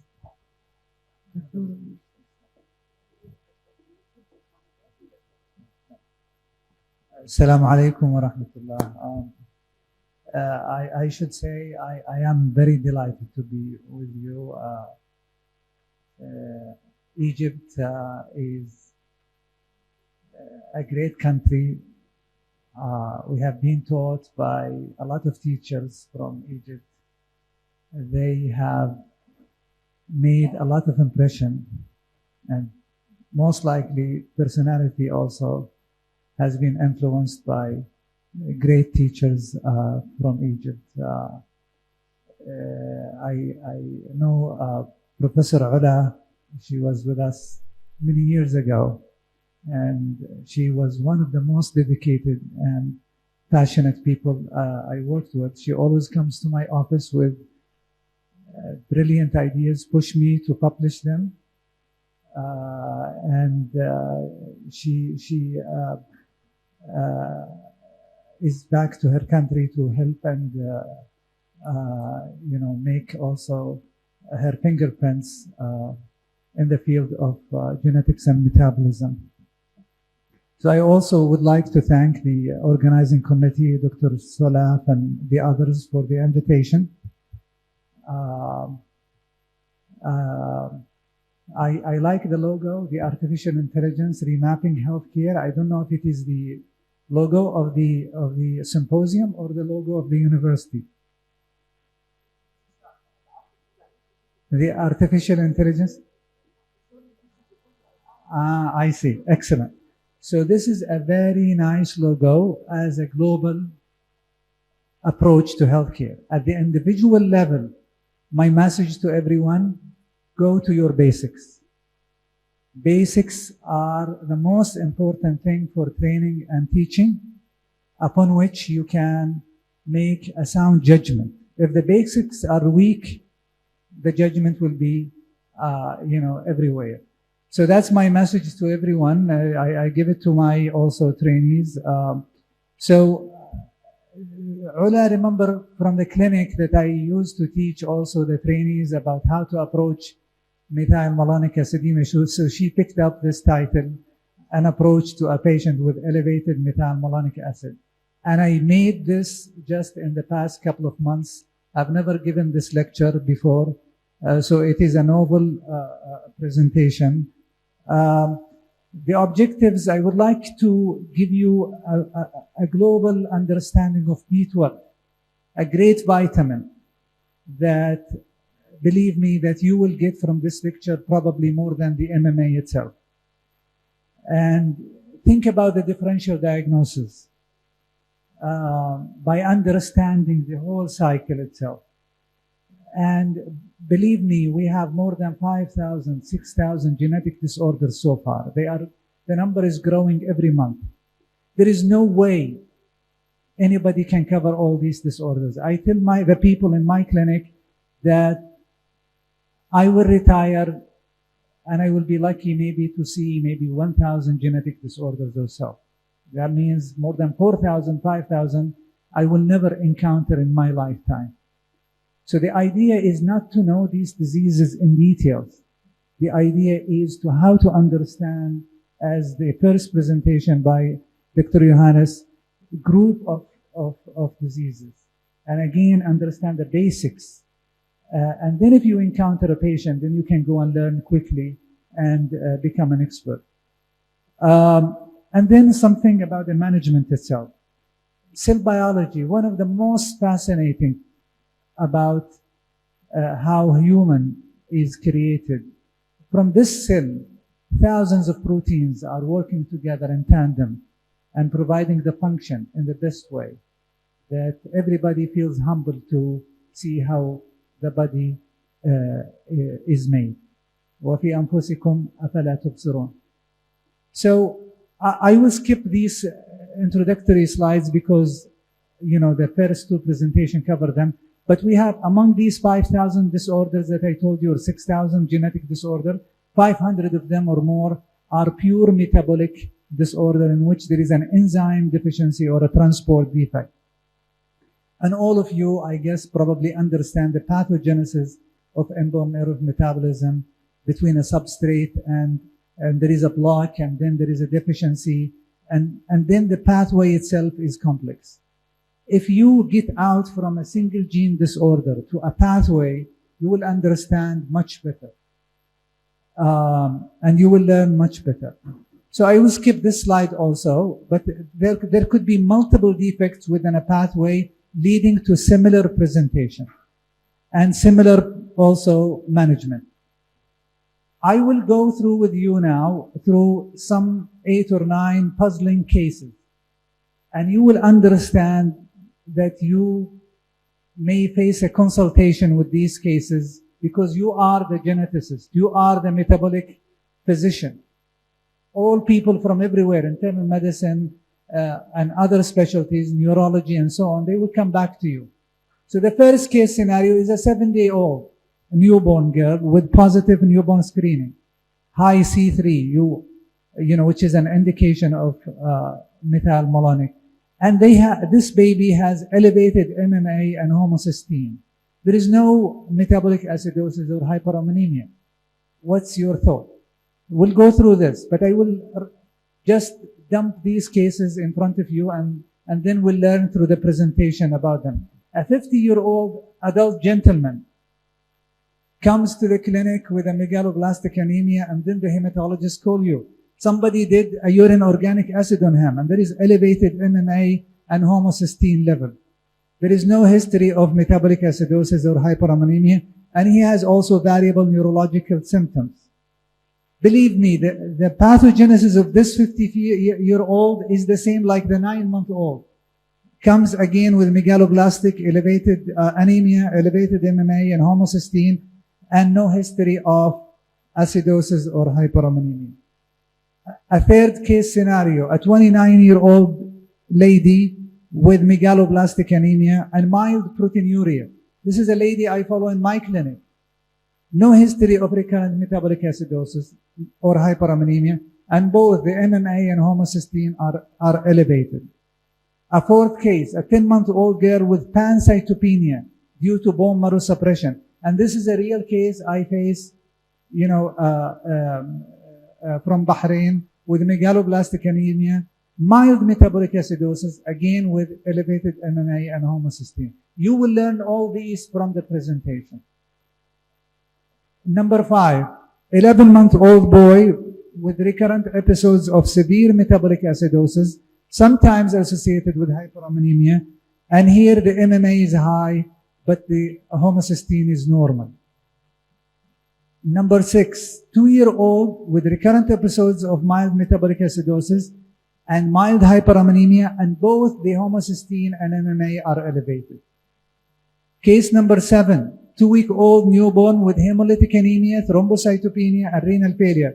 And I thank Dr. Ola, she made this presentation easier for you, consistent with hemolytic uremic syndrome.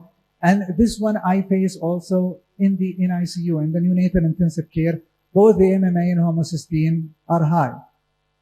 And these cases, each of them has a diagnosis different from the other one. 45-year-old with type 2 diabetes, and then the endocrinologist call you. Someone did, urine organic acid and found elevated MMA level and homocysteine level.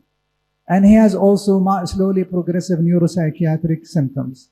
Case number 9, 20-month-old boy with hypotonia, global developmental delay, feeding problems, lactic acidosis, abnormal MRI of the brain due to basal ganglia involvement, and as routine metabolic investigations were done, has also mild elevated MMA and normal homocysteine level. So now we'll start through the journey now and understand the B12. B12 was discovered more than 65 years ago. It's called cobalamin. It's a B complex. And all the B complexes are highly excretable in the kidney. That's why it is safe to give mega doses of B12. If you look in our clinic, we give huge doses of B12, but they are non-toxic. And it is also, it's very important in DNA synthesis, methylation and mitochondrial metabolism. It's also between B12, they are the cousin, of B12 is folate. So how many metabolic pathways in which B12 plays a role? That's the question, and the answer only 2. It cannot be simpler than this. If you go to the other vitamins, they have tons of reactions they work on, but in B12 we have only 2 chemical reactions, and these are, you see in the red circles, you have the methionine synthase, the methyl B12, and in the other red circle, adenosyl B12, the methyl-CoA mutase. These are the only 2 reactions, yet we can have extremely variable presentation because of the B12 problem. We have different forms. If you go and read them anywhere, that you can get confused sometimes. There is a cyanocobalamin, methylcobalamin, hydroxycobalamin, adenosylcobalamin. And the cyano is the one that is present in food. The others are made in the body itself. And you can have synthetic, pharmaceutical forms for all of them. Except the adenosyl, the last one, is not easily made. The cyanocobalamin, as I told you, is usually present in food. Hydroxy is our favorite in the metabolic specialty. Methylcobalamin is good for the homocystinuria related cobalamin defect, and the adenosyl is the one that works for the mutase. And if you look here in this pathway, you look the problem, yes. So, okay, it's okay.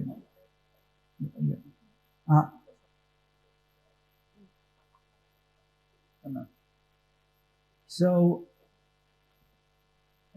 we start with cyano. The cyano is made in the body, within the cell, in hydroxy, and then the hydroxy either goes into methylcobalamin or goes into adenosylcobalamin. And this is the structure of methylmalonic. You hear it, it's a 4-carbon hydroxy, it's a carboxy containing acid, and the brother of methylmalonic is the propionic acid. Remember the golden rule. This is a basic. Increased methylmalonic acid is a sensitive indicator of some form of vitamin B12 deficiency. whereas elevated homocysteine level denote vitamin B12 or folate. In other words, B12 will lead to high MMA or high homocysteine. Folate deficiency will give you high homocysteine. Remember again the golden rule. Always high MMA level indicates a form of B12 deficiency or B12 related metabolic defect. So anything that disturbs B12 intake, absorption, transport, metabolism would lead to elevated MMA. And why? Let's look at the pathway. There is only, the B12 will work on the methylmalonyl-CoA pathway. So if you disturb that one, immediately the MMA will be increased. Let's understand more the B12 journey from diet to the cell. We eat the food, it's usually animal-based food. The most rich food is meat. The red meat is the highly rich food in B12. And then it goes with haptocorrin, which is transcobalamin type 1. It goes to the stomach. In the stomach, it binds to intrinsic factor and then goes to the terminal ileum, get absorbed, and then to transcobalamin number 2, goes to the cell. And what, Dr. Ola was showing you is the intracellular metabolism of B12. So we have how many proteins there? Haptocorrin, intrinsic factor, transcobalamin 2. The B12 symptoms and signs are neurological, psychiatric, anemia, especially megaloblastic, and some other also systemic manifestations. Megaloblastic anemia, very well known, but if you look at the slides in the hematology, you will find hypersegmented white blood cells, as you can see in this slide. And you will find in the bone marrow also giant granulocytic bands with a horseshoe-shaped kidney and also abnormally large red blood cells. What are the causes of B12 deficiency and metabolic defect? Let's understand, because now we understand how the journey of B12, it could be as you approach anything in genetics or in medicine, it's either acquired or genetic. So we can classify them into intake, absorption, transport, intracellular, 4 categories. The intake, the nutritional, this is associated more with poor socioeconomic status, elderly, pregnancy, vegetarian lifestyle. Sometimes maternal B12 deficiency can also lead to fetal B12 deficiency. And when the baby is born, the infant will have low B12. Or the mother is breastfeeding and she is low on B12, and the baby will have also low B12. And it's usually delayed. It takes about 4 months to be diagnosed. And people use the plasma homocysteine level as a marker because it's a lot easier to measure than the MMA itself. So case number 1, we go back to the cases now, one by one. The 7-day-old infant, newborn, who had a positive but no acidosis, no hyperammonemia, the mother was deficient in B12. Okay, it's a maternal B12 deficiency. Absorption now, we go to the gastric now, we go to the stomach. Intrinsic factor now. Intrinsic factor is related to pernicious anemia, the megaloblastic that is very difficult to treat in the old days before the B12 was known. And the one that affects the adult patients is autoimmune. It's not a genetic condition. It's autoimmune antibodies against the intrinsic factor. But it will lead to high MMA and high homocysteine because the B12 will be deficient. However, there is a rare genetic condition where the intrinsic factor is defective because of a mutation. And this is the gene is the CBLIF, and it will lead to similar also presentation. So the case number 2 that I showed you, megaloblastic anemia, high MMA, high homocysteine, but no history of acidosis. It was intrinsic factor deficiency, either acquired, autoimmune, or genetic.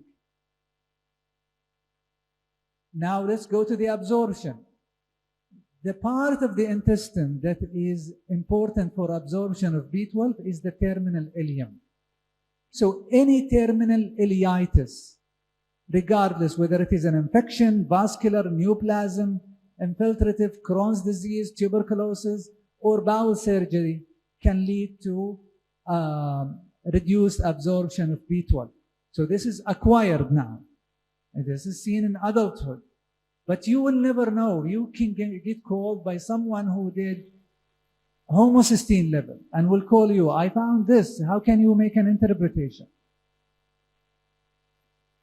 Or back again to this absorption problem, metformin, which is the most commonly used oral hypoglycemic agent for diabetes, can lead to B12 deficiency.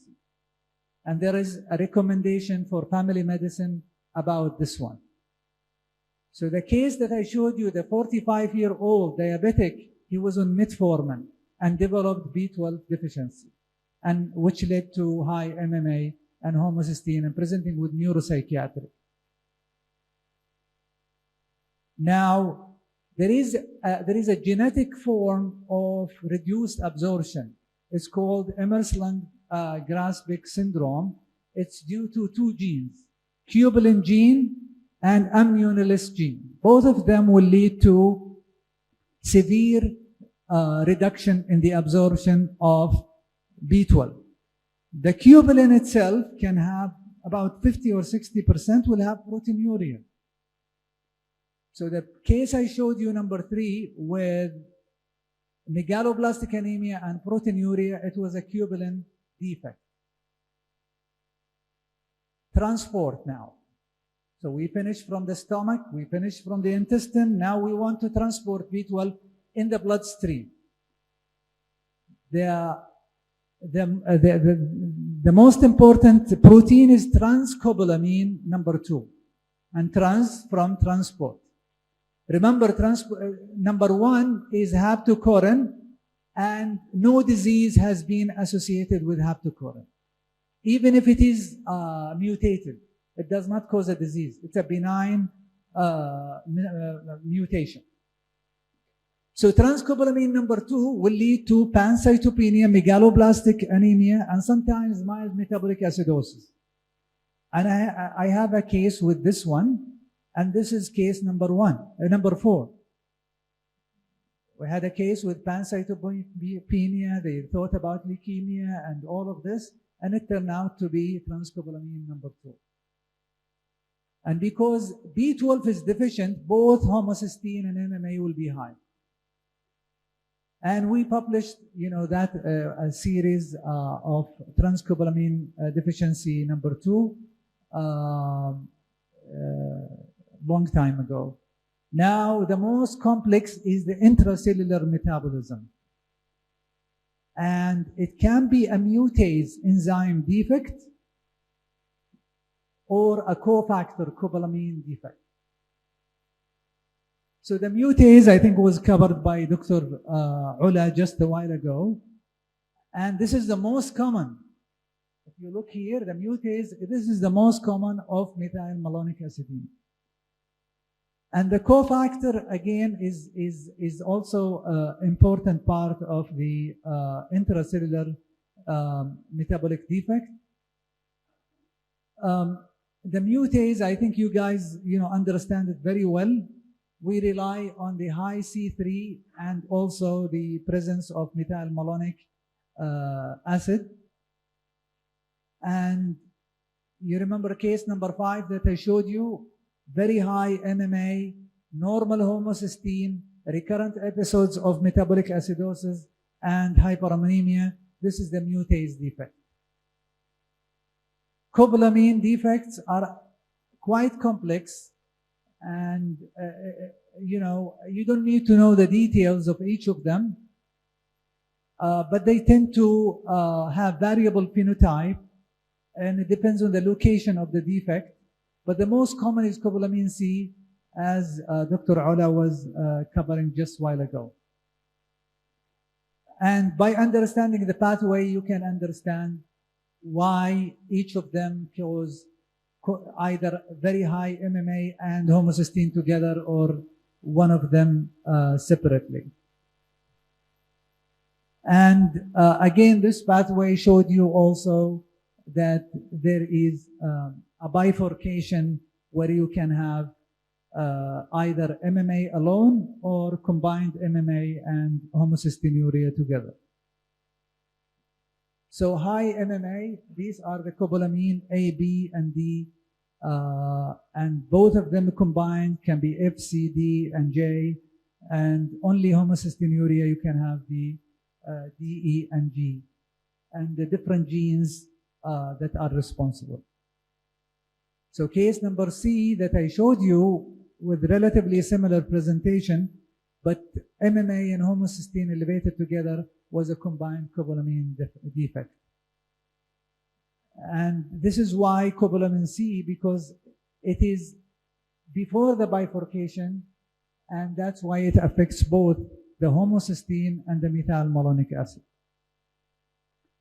So the 2-week-old that I showed you with hemolytic uremic syndrome, atypical hemolytic uremic syndrome, was a cobalamin C defect. Remember, not all of them, for every rule there is an exception. So Dr. Ola mentioned the epimerase, and another gene that can cause high MMA is a mitochondrial gene called SACLA2, and this is a mitochondrial depletion. It causes CNS presentation, and usually with elevated lactate. And there is a mild elevation of MMA. The brain MRI will show basal ganglia, hyperintensity, cerebral atrophy, and leukoencephalopathy. It is due to the succinyl-CoA ligase, which is part of the Krebs cycle. And I will show you why the MMA is elevated in this enzymatic defect. If you look here, it is just after the methylmalonic pathway, so it will cause a backward accumulation of methylmalonic acid.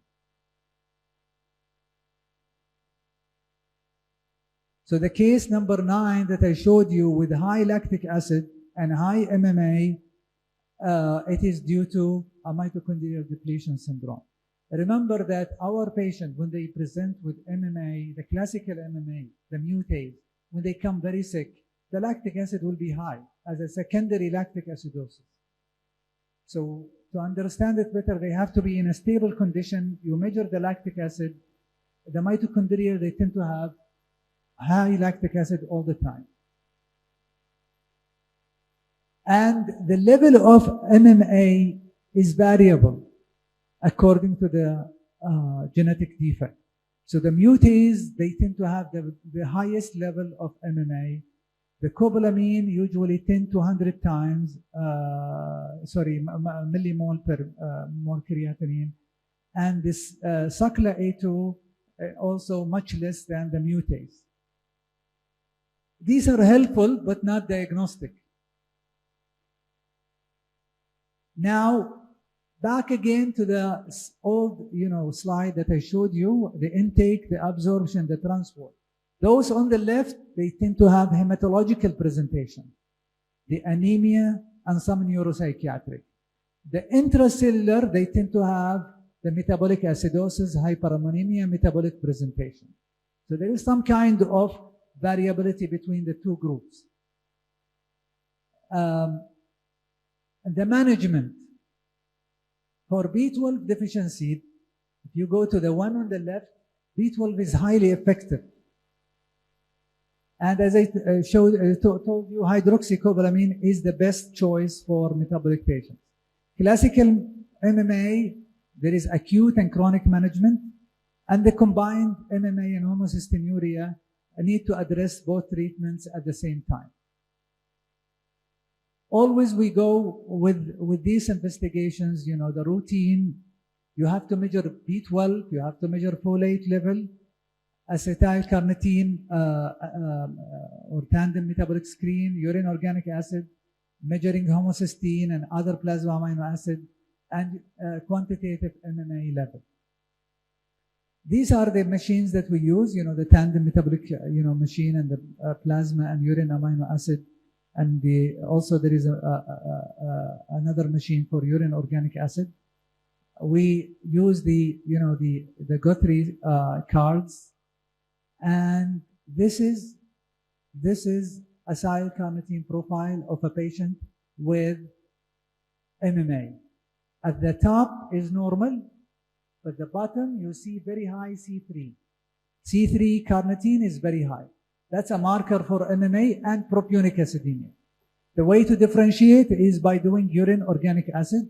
This is a normal profile for urine organic acid. And here, this is methylmalonic acidemia, very high peak of methylmalonic acid with 3-hydroxy propionic acid and 3-methyl citric acid. This is the classical biochemical diagnosis of methylmalonic acidemia. As of July 2022, more than 800 patients with MMA have been reported. Remember, as I told you before, the cytoplasmic transport is usually associated with neurological symptoms, and sometimes they can have thromboembolic problems. And the acute management, we're talking about the classical MMA. Hydration is very important with high glucose, and IV therapy with sodium bicarbonate for metabolic acidosis, carnitine for organic acidemias, and for hyperammonemia we use carglumic acid. This is the best treatment for high ammonia with organic aciduria. If nothing works, you have to dialyze them for refractory metabolic acidosis and hyperammonemia. So acute management, high glucose infusion is very critical because you want to stop the pathway, the defective pathway, you want to stop it. So you give high glucose so the body can utilize glucose instead of activating this defective pathway. We give IV carnitine and IV bicarbonate, the carnitine to clear all these toxic materials that accumulate. And we give carglumic acid, carbaglu, because we want to supplement the urea cycle better because it is inhibited by the organic acid accumulation. This is a child with some form of organic acidemia. They tend to be encephalopathic, comatose, they need to be intubated, they're really sick. And they can have metabolic stroke with a predilection of the basal ganglia. And if nothing works, they get intubated, get dialyzed until they can recover. And they are at high risk of mortality because of the metabolic disease. Long-term management, the principles, nutritional therapy, where you exclude the offending amino acid. You give oral carnitine, hydroxycobalamin, oral bicarbonate, and you may need ammonia scavenger and sometimes metronidazole therapy. If you look at this again, We give special diet for these amino acids, the isoleucine, valine, methionine, and threonine, because there are propiogenic flora that can, excrete propionic acid in the gut itself. So we give metronidazole sometimes, and we give carnitine, and we give the hydroxycobalamin. You may ask a question, should I give B12 as oral or intramuscular? And I will give you from experience. For metabolic patients with partial mutase deficiency that is responsive to B12 or the cobalamin defect, we prefer intramuscular. And we use mega doses. We use 1 milligram, sometimes once a week, sometimes every day, depends on the severity of the disease. And for the other forms, the absorption, the intake, you may use the oral form. And oral and intramuscular, they are very similar in terms of efficacy. And I will close my presentation. This is a very close friend of mine. He's from Egypt. His name is Walid. He's now in Kuwait. We studied together in the high school. And I remember a long time ago in the high school, قال بيت الشعر هذا study يا فتى, the examination قد أتى. And this is very famous in Egypt, where they can have rhyming words and so I'm very thankful to all of you, and I am hopeful also you learn from this presentation some important things. Thank you, Dr. Muhammad, for this comprehensive and also a very targeted talk. Also can keep the question after this presentation. It's a great pleasure to introduce a very nice case presentation will be held by Dr. Nada Hamed and Dr. Muhammad Imam. Dr. Nada Hamed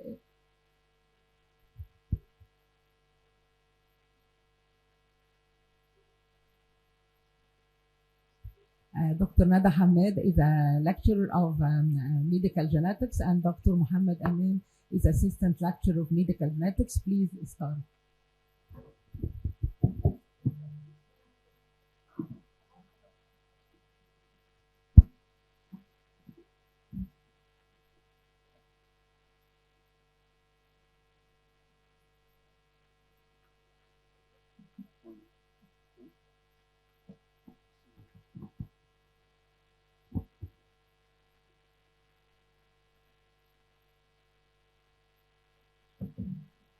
Assalamu alaikum.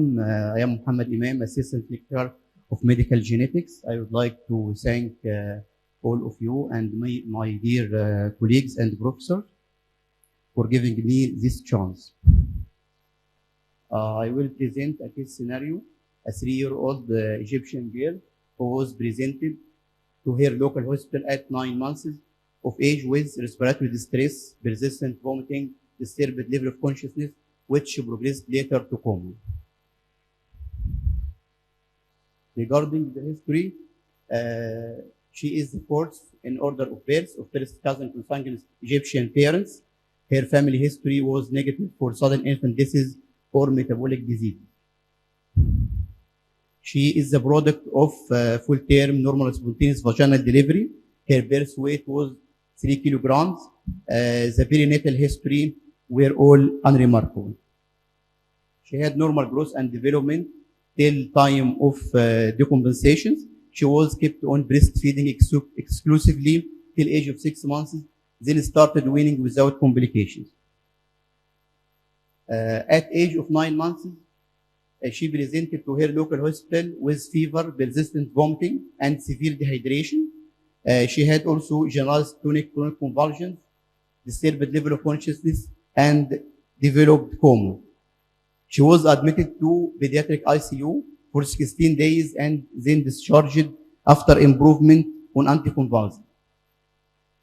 At age of 18 months, she was readmitted again to our pediatric hospital in Shams University with vomiting and severe metabolic acidosis. At this point, inborn error of metabolism was suspected.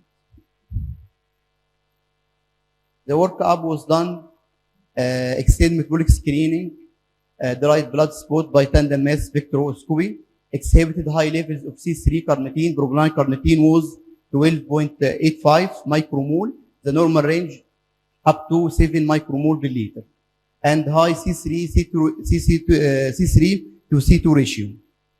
Measuring of urinary organic acids in urine showed elevated methylmalonic acid and highly elevated methyl citrate. The concentration of methylmalonic acid was 146 micromole. The normal range was up to 0.4 micromole. The diagnosis of methylmalonic acidemia was suspected based on the analysis of acyl carnitine profile and measurement of non-volatile organic acids in urine. We confirmed the diagnosis by molecular analysis, which revealed homozygous missense mutation in exon 2 of the mute gene. After discharge from pediatric hospital, she was referred to our genetic clinic for follow-up and assessment. On examination, she had normal measurements. There was no facial dysmorphism, no abnormal skin pigmentations. Chest, abdomen, heart, and neurological examination were all unremarkable. The patients had regression of mental, motor, and language development. We did ophthalmological examination, which showed visually alert child with normal refraction, conjunctiva, cornea, sclera, pupils, iris, lens, as well as normal fundus examination. Electrophysiological picture revealed remarkable delay in pattern positive visual effect potential with p-value, with p100 implicate time delay in the left eye. This was the right eye, the normal. The p100 was normal. In the left eye, it showed delay. The management composed of a special medical formula free from methionine, threonine, valine, and isoleucine on 1 gram per kg per day, along with natural protein restriction, vegetarian diet on 1 gram per kg per day. Also oral L-carnitine, 100 milligram per kg per day, vitamin B12 injection, 1 milligram twice weekly. The girl showed improvement regarding motor and mental milestone. By the age of 2.5 years, the girl could walk unsupported, say 3 words, and her communication became appropriate for age. She didn't develop any metabolic crisis or hospital admission since then. As Professor Ola said, methylmalonic acidemia is a heterogeneous disorder of methylmalonate and cobalamin metabolism caused by complete or partial deficiency of the enzyme methylmalonyl-CoA mutase, a defect of its cofactor, or deficiency of enzyme methylmalonyl-CoA epimerase. Onset of manifestations of MMA ranges from neonatal period to adulthood. All phenotypes are characterized by periods of relative health, intermittent metabolic decompensation, which usually associated with intercurrent infection and stress. Major secondary complications include developmental delay, renal impairment, metabolic strokes, dystonia, pancreatitis, growth failure, and optic neuropathy.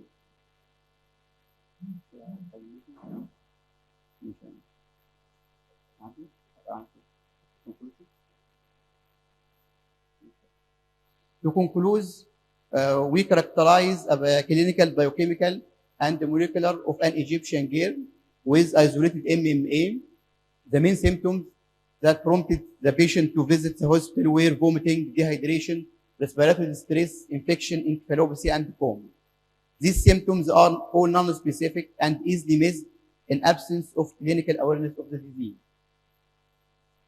The patient had optic neuropathy, which is one of the most common recognized complications of MMA. The patient is a result of consanguineous marriage, and this raises the importance of premarital counseling. The outcome regarding motor and mental language development showed improvement on treatment. This emphasizes the need for more clinical awareness of the disease and neonatal screening. Thank you. Thank you, Dr. Muhammad, for your presentation. Now, Dr. Nada will have some comments about the complications attributed to this case.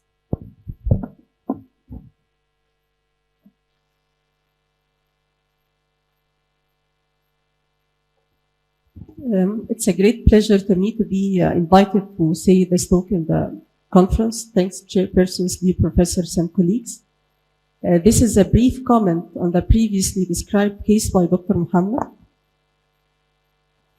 As Professor Dr. Ala mentioned about the definition of methylmalonic acidemia, which is a rare, autosomal recessive, multisystemic, inborn error of protein metabolism, it's considered a type of organic aciduria with significant morbidity and mortality in infancy and childhood. There is also a significant chance of debilitating end organ damage into adulthood. Pathogenesis of isolated methylmalonic acidemia, it's previously discussed. It's mainly depends on one of two pathogenesis. Either there is mutation in the methylmalonyl CoA mutase, or there is a problem in the vitamin B12 metabolism. Presentation is also about, it depends mainly on the pathogenesis of the disease. Either it's a neonatal period presentation or infantile non-vitamin B12 responsive, may also be intermediate vitamin B12 responsive, or a benign form of methylmalonic acidemia. We will mainly concentrate on complications of methylmalonic acidemia because, as we said, it's not just about treating the acute manifestation of the disease, it's also extends to the long-term complication, even into adulthood. Complications of MMA, it's mainly the two organs that are mainly affected on the long term in management of methylmalonic acidemia are mainly the kidney and the eye. There is also significant affection of the heart presented as cardiomegaly or cardiomyopathy. There is also risk of functional immune impairment as well as osteoporosis. We will focus mainly on the visual complications of methylmalonic aciduria. The main visual complication of methylmalonic aciduria would be the optic atrophy, which is recognized late presentation of methylmalonic acidemia, especially that the surveillance or survival of the patients of MMA is now extended due to presence of special milk formula and recent of course the screening programs, the neonatal screening programs. So all these late complications are now widely recognized. It can also lead, the optic atrophy can lead to nystagmus or strabismus, and the patients can also be presented with macular disease or retinopathy. There is a study done on 2016 on about 53 methylmalonic acid patients. Only 12 of them had to be referred to ophthalmology clinic for visual evaluation. 7 of these 12 patients were found to have optic neuropathy by fundus examination. 2 of them, the optic neuropathy developed only during acute metabolic decompensation, post an acute presentation. 4 of these 7 patients, they had absent evoked potential pattern. 1 of them was showing still preserved flash response. All these 4 patients, they showed marked attenuation of the dark adapted electroretinogram with better preservation of light adapted response. So what's the pathophysiological mechanism of visual affection of methylmalonic acidemia? A lot of theories are used to explain this complication, but we should say that this is mainly a part of the neurological damage. Optic nerve is part of the neurological system, so the mechanism of affection of neurological organs or CNS is also the main suggestive pathophysiology in affection of the optic nerve.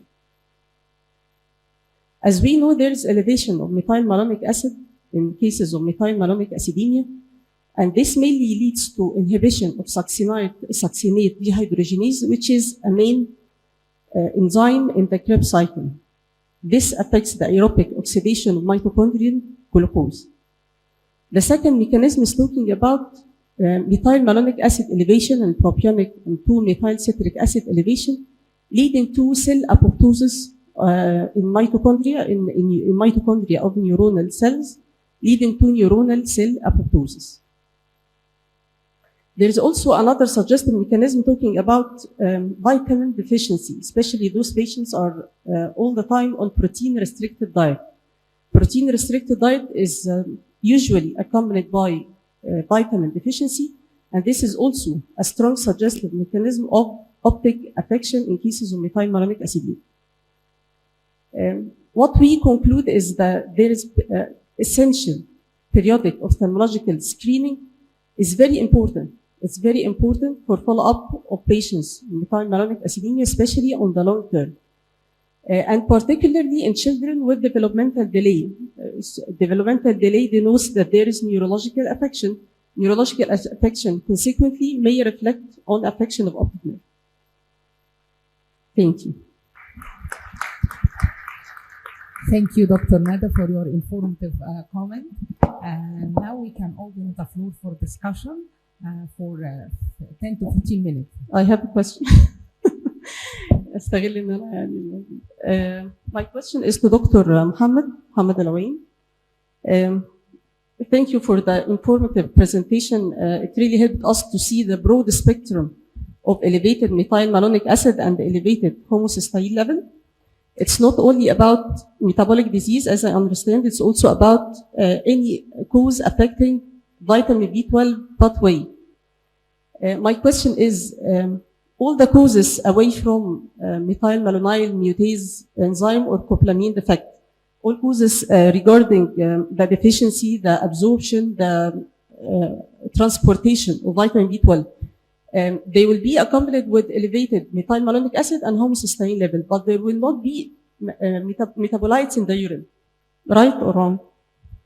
If you have high B12 defect, then both reactions will be reduced, and as a result you will have high homocysteine and high MMA. Both of them can be detected in the blood and the urine. But I should tell you, very importantly, maybe I didn't say it in the lecture, if you take the intake, the absorption, and maybe the transport, you will have low B12 in the blood. But the intracellular metabolism, whether it is the mutase or the coplamine defect, the epimerase or the ligase, all of them, they will have normal B12 level in the blood. This is an important difference, yes. Yes, this is an important this is very important. My second question. Can I comment on this case? Question? Because the first case I presented 20 years ago, we didn't go directly to organic acids or molecular testing. We didn't have. This is my question. In a country with limited resources, yes.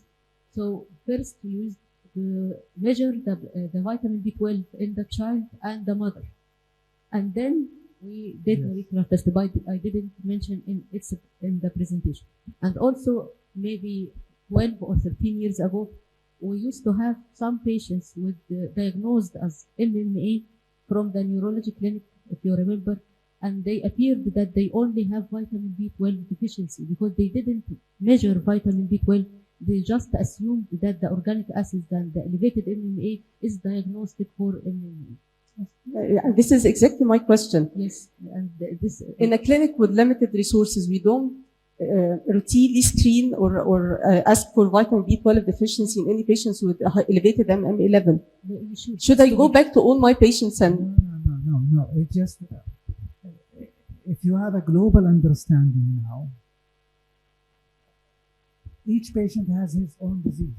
Yes. So if you have somebody with recurrent metabolic acidosis and hyperammonemia and high MMA, then most likely this is the mutase, the bread and butter of our specialty. But as an expert now that you are going to go through your career, believe me, they will call you from internal medicine.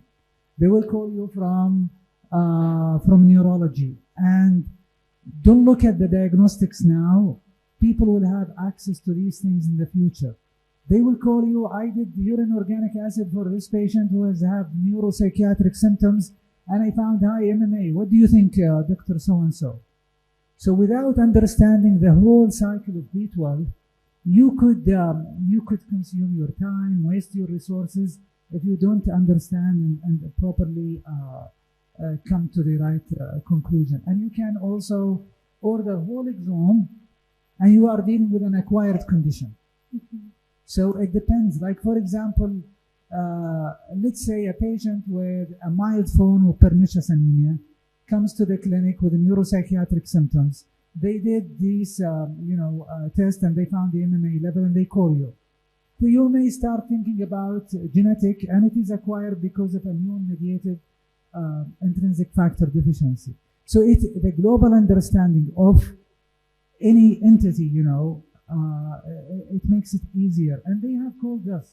They have called us from the neurology clinic. They have called us from somebody with demyelinating disease and have high homocysteine level. And what I learned in genetics, adult onset disease sometimes can be due to late onset genetic condition. So no need to go and do this for your patient with confirmed diagnosis. Especially if they have hyperammonemia and metabolic acidosis. Yeah. No. That's not the message from the lecture. The message from the lecture is broaden your mind to the wide range of disorder that in which B12 is involved and will result in high MMA if somebody measures it. No need to measure, for example, pernicious anemia. No need to measure MMA, but somebody may measure it and call you. Yes. Yeah. Back to your optic atrophy. I think Ola was with us. We published a paper about this, and I'm not going to talk about the paper, but I'm going to send a message that sometimes a case you see will automatically take you to a publication. So a severe case of classical MMA came to the emergency room where we had to dialyze her on spot in the emergency room. And after dialysis, she lost vision in one eye. And then there was a new African-American, ophthalmologist in our hospital. She got interested. And then what we did, we take all of our cohort and examine their eyes, and we found asymptomatic optic atrophy without any symptoms. That led to, a publication. And so that's the message, that in any of these genetic conditions that you will face, it's your observation that can prompt you into expanding the phenotype spectrum or describing something new. Thank you so much. We have to add that we have to need for those patients that we know the complications for early referral, because most Saudi Arabia, like Egyptian, not all of them are referred unless they do have a complications or the problem happens. So we urge all physicians to kindly refer to have a baseline for those patients, especially for the two organs, as we said, for the renal as well as optic. Any other questions?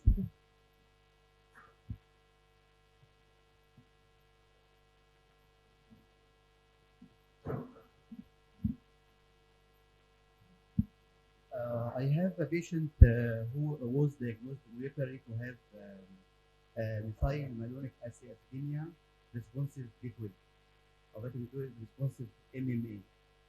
Should we stop natural protein extraction and continue in vitamin B12 injections only and protein and regular protein, or we should continue the natural protein restriction and other medications? So after you start the B12, tell me the drop of quantitative MMA from what level to what level? The initial level was 0.7, not highly elevated. But the patient, I think, started vitamin B12 injection before this level. Before, so the level normalized. Yes. So in this way, you can liberate the food, because we believe the MMA level is related to the chronic, for example, kidney injury. and most likely will affect the other organs as well. So if you normalize, if the MMA is normalized, and also in cobalamin A, for example, they also tend to have high response to B12. So why to restrict them? There is no need to restrict them in this case, I believe, because definitely they will not have a crisis. They will not have a problem. However, if the MMA is still high, because sometimes you cannot push it back to normal, then you should have some kind of protein restriction. Okay. Wow. Should I follow up other parameters other than MMA, or only MMA is the only parameter who should follow up? We don't have easy access, for example, to 3-hydroxy propionic acid, for example. But I think if the response is remarkable from very high level to normal level, to me that is almost like a cure. Yeah, because you push the enzyme activity from maybe 1 to 2% to more than 5 to 10%, and that should be enough to perform the function. And if you weigh down the future anticipated problem related to MMA and the protein restriction, I think the protein restriction in these cases will have more detrimental effect than liberating the food. I have a question, Mohammed. Did you measure the MMA level while you were initially before protein restriction, while you were giving protein restriction? As the patient will keep on protein restriction Yes. and all the measurements, and So didn't do MMA level. So you cannot depend the MMA level while you were doing protein restriction. It may be from vitamin B12 or from the protein restriction. As This is a second question- pathogenic mutation, right? Yes. Okay. As second question, should we stop vitamin B12 injection for all patients who diagnosed locally to have new theory, or we continue on? So normally any patient with newly diagnosed MMA, you will do a baseline MMA level. Then you try the B12, and then you measure, and you see the response. If there is a significant drop, let's say 50% or more, then you should continue. Otherwise, you will label them as non-responsive. This is how it is done, whether it is in B12 or Kuvan challenge or whatever, in PKU and other disorders. You have to do it for every patient. You cannot rely on, even if the enzymatic assay is available, you have to do it and give a patient a chance. That's my opinion. Thank you. Any other questions? One thing about, because I don't want to teach you about every specific point, but in the field of rare diseases, you are writing the medicine. If you are making an observation and you are concluding an evidence, you are writing the medicine of this disease. So the textbook of every gene is an accumulation of knowledge from people in Egypt, people in Saudi Arabia, people in Europe, and so on. I'll just give you a brief example, and I think Ola was there at that time. We had a case of MMA that stayed in the hospital for months because of chronic pancreatitis. Did you observe pancreatitis in your cases? Yes. So when we did an ultrasound of the abdomen for the pancreas, they said there was a small stone in the gallbladder, some thickening of the gallbladder, and so on. And the family came to my office and said, we need a solution. I was not the primary physician. And they were very enthusiastic to pursue something. And then when I looked at the ultrasound, we thought about this. I remember the basics from medicine, from the medical school. that biliary pancreatitis is a common cause of chronic pancreatitis in adults, alcoholism and biliary pancreatitis.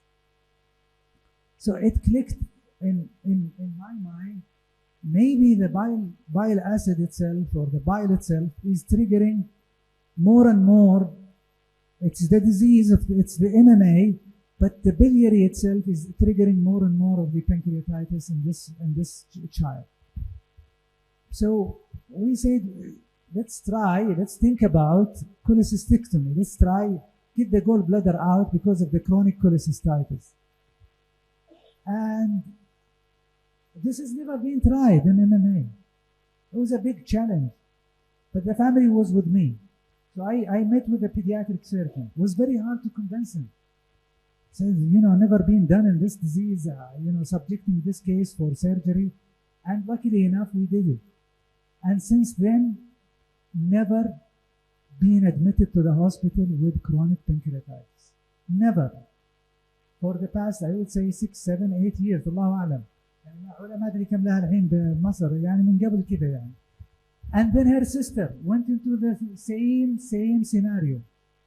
And we did cholecystectomy and the same thing happened. So it is your thought, it is your observation, and sometimes you come up, no matter where you are, no matter which disease, you will have some kind of observation. If you pursue it, if you write it, if you publish it, it will be your own. Yeah, thank you very much.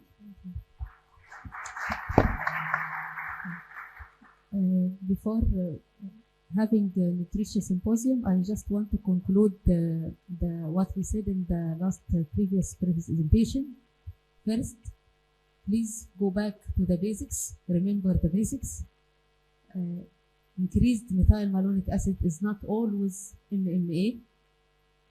And please follow the patients for the complications. Thank you.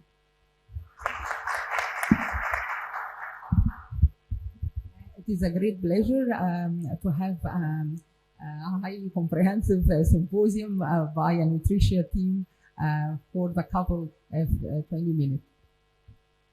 Dr. Ahmad Iskander will deliver his presentation now.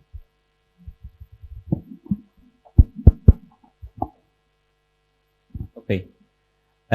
Thank you very much, Dr. Salah. Thank you very much, Dr. Ola, Dr. Oyan, for giving us the opportunity to be joining you in this very usually state-of-art event when it comes to the genetic and metabolic management. It's always our pleasure as a nutrition to be part and to be partner in the journey in supporting the patient from your side. Thank you for all the attendees for staying with us. My name is Ahmad Iskander. I represent the nutrition medical affairs team when it comes to the metabolic management. So, who are we? Nutrition have a slogan of Together for a Healthier Life. We work in the field of the special medical nutrition when it comes to all fields, starting with the newborn babies. With normal cases, they just need a human milk replacement. Or if this baby have a very special medical condition like the metabolic diseases and they need a special management.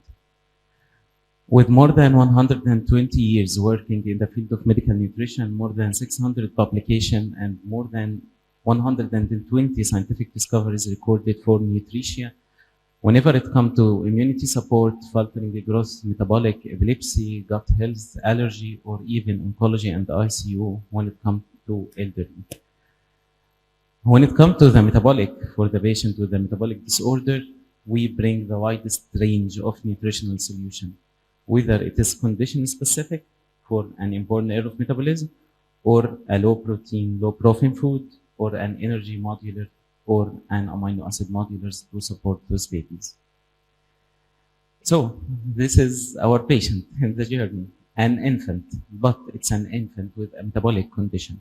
That's why we usually designing our formula to look to these two parts. It's an infant, it's need an infant formula with all the state of art when it comes to the LC-BUFA, the prebiotic, all the requirement for this infant, plus to be substrate, to remove the substrate that is offended for this special condition. As we are talking about the MMA, our product will be the MMA Anamix Infant. This product is designed to manage the methylmalonic acidemia and the propionic acidemia for the infant starting 0 age up to 12 months, and also could be used as supplementary up to 3 years. The main feature will be this formula is valine-free, methionine-free, thyronine-free, and low in isoleucine. Other than this, it have all the other essential and non-essential amino acid, all the other required fat, carb, protein, macro, and micronutrition. It's basically like a full formula, but only the valine, methionine, thyronine, and low in isoleucine. With all the metabolic formula with this is the same. It cannot be used as sole source of nutrition because it needs to be in combination with a regular infant feed or a breast milk according to your management in your clinic. When it comes to the MMA Anamix formula, we usually look and we are proud to have a very unique mixture of the prebiotic. When we look to the milk formula, there is the human milk oligosaccharides, which are the prebiotic that the mother is giving the baby through their milk to support their growth, support their immunity. And we look to this baby who cannot take enough human milk due to their metabolic condition, and we wanted to support them as much as we can at the same level as much as we can. So from this, it came the concept of the prebiotic and how to mimic the structure of the human milk oligosaccharide and to mimic the effect. From this, it came the short chain galacto-oligosaccharide and long chain fracto-oligosaccharide prebiotic mixture. This mixture is 9-to-1 mixture. It's aimed to have more than 100 different oligosaccharide structure in the way and in the same complexity of the human milk oligosaccharide, and to have its prebiotic effect. It have been studied to stimulate the development of the bifidogenic gut microbiota, similar to the composition found in the breast milk. Also, the metabolic activity of the gut microbiota positively impacted at the human milk oligosaccharide, eliminate the growth of the pathogenic bacteria. The frequency and consistency of the defecation is also tested to be similar to the human milk oligosaccharide and the human milk breastfed, and also reduce the number of the infection episodes, especially when it comes to respiratory and intestinal infection, compared to a formula without the glucosamine. So, this have been recognized by the EFSA, by the FDA, and backed by 30 scientific publications and 55 studies. It has been also part of the recommendation from the Commission Delegate Regulation at 2016 to have galacto-oligosaccharide, fracto-oligosaccharide combination, and the 9-to-1 was the most recommended combination. That's why we was care in our formula to have the same prebiotic composition, to have it in the two sides. We are supporting this baby in their metabolic journey by removing the offended amino acids, but in the same time, we are giving them the most state-of-art when it comes to the infant formula, the amino hydrolysate formula. Our second formula for also the MMA management will be the XMTVI. X means it's removed, M methionine, thyronine, valine, and it's also low in isoleucine. This is to be used for an older age, over 1 year. And when it comes, why we have two different formulas when it comes to a different age range? Because it's more concentrated, so the baby can use like less liquid and this formula, and will be easier in the weaning journey of this baby. It also contains all the essential and the non-essential amino acids, carb, fat, fibers, vitamins, mineral, and the trace element. And it's also supplemented with the longer chain fatty acid and the prebiotic fibers. That's it for the MMA side. Thank you. Thank you, Dr. Ahmed, for those informative knowledge about the formulas. I want just to tell you that we do have a 30 minutes break, and then so we can meet after.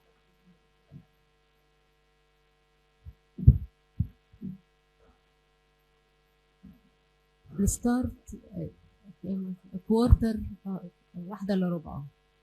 تمام.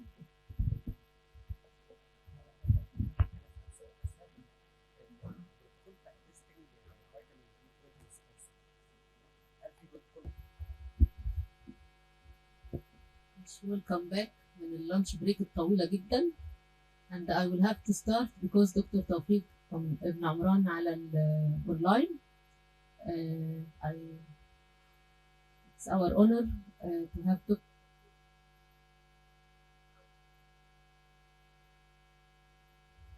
It's our honor and pleasure to have Dr. Tawfiq Ibn Amran with us. His talk will be about the classical homocystinuria, current state. Dr. Ibn Amran is a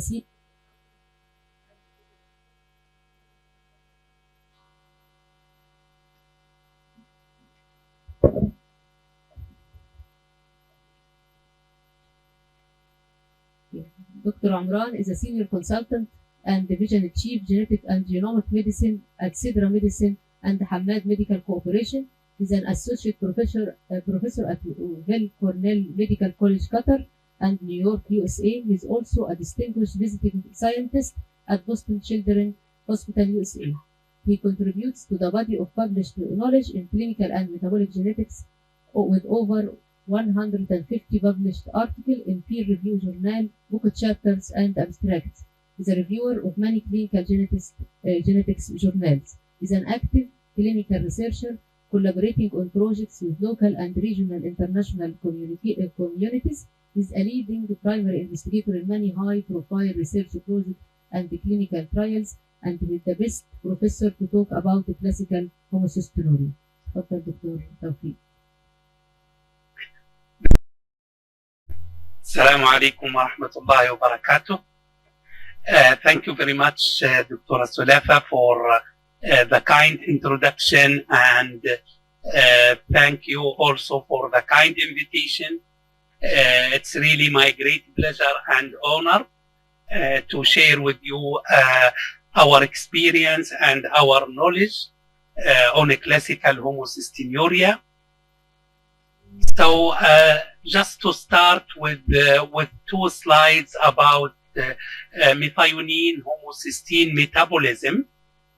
And the first question I would like to ask our excellent audience, what is the difference between methionine, homocysteine, and cysteine?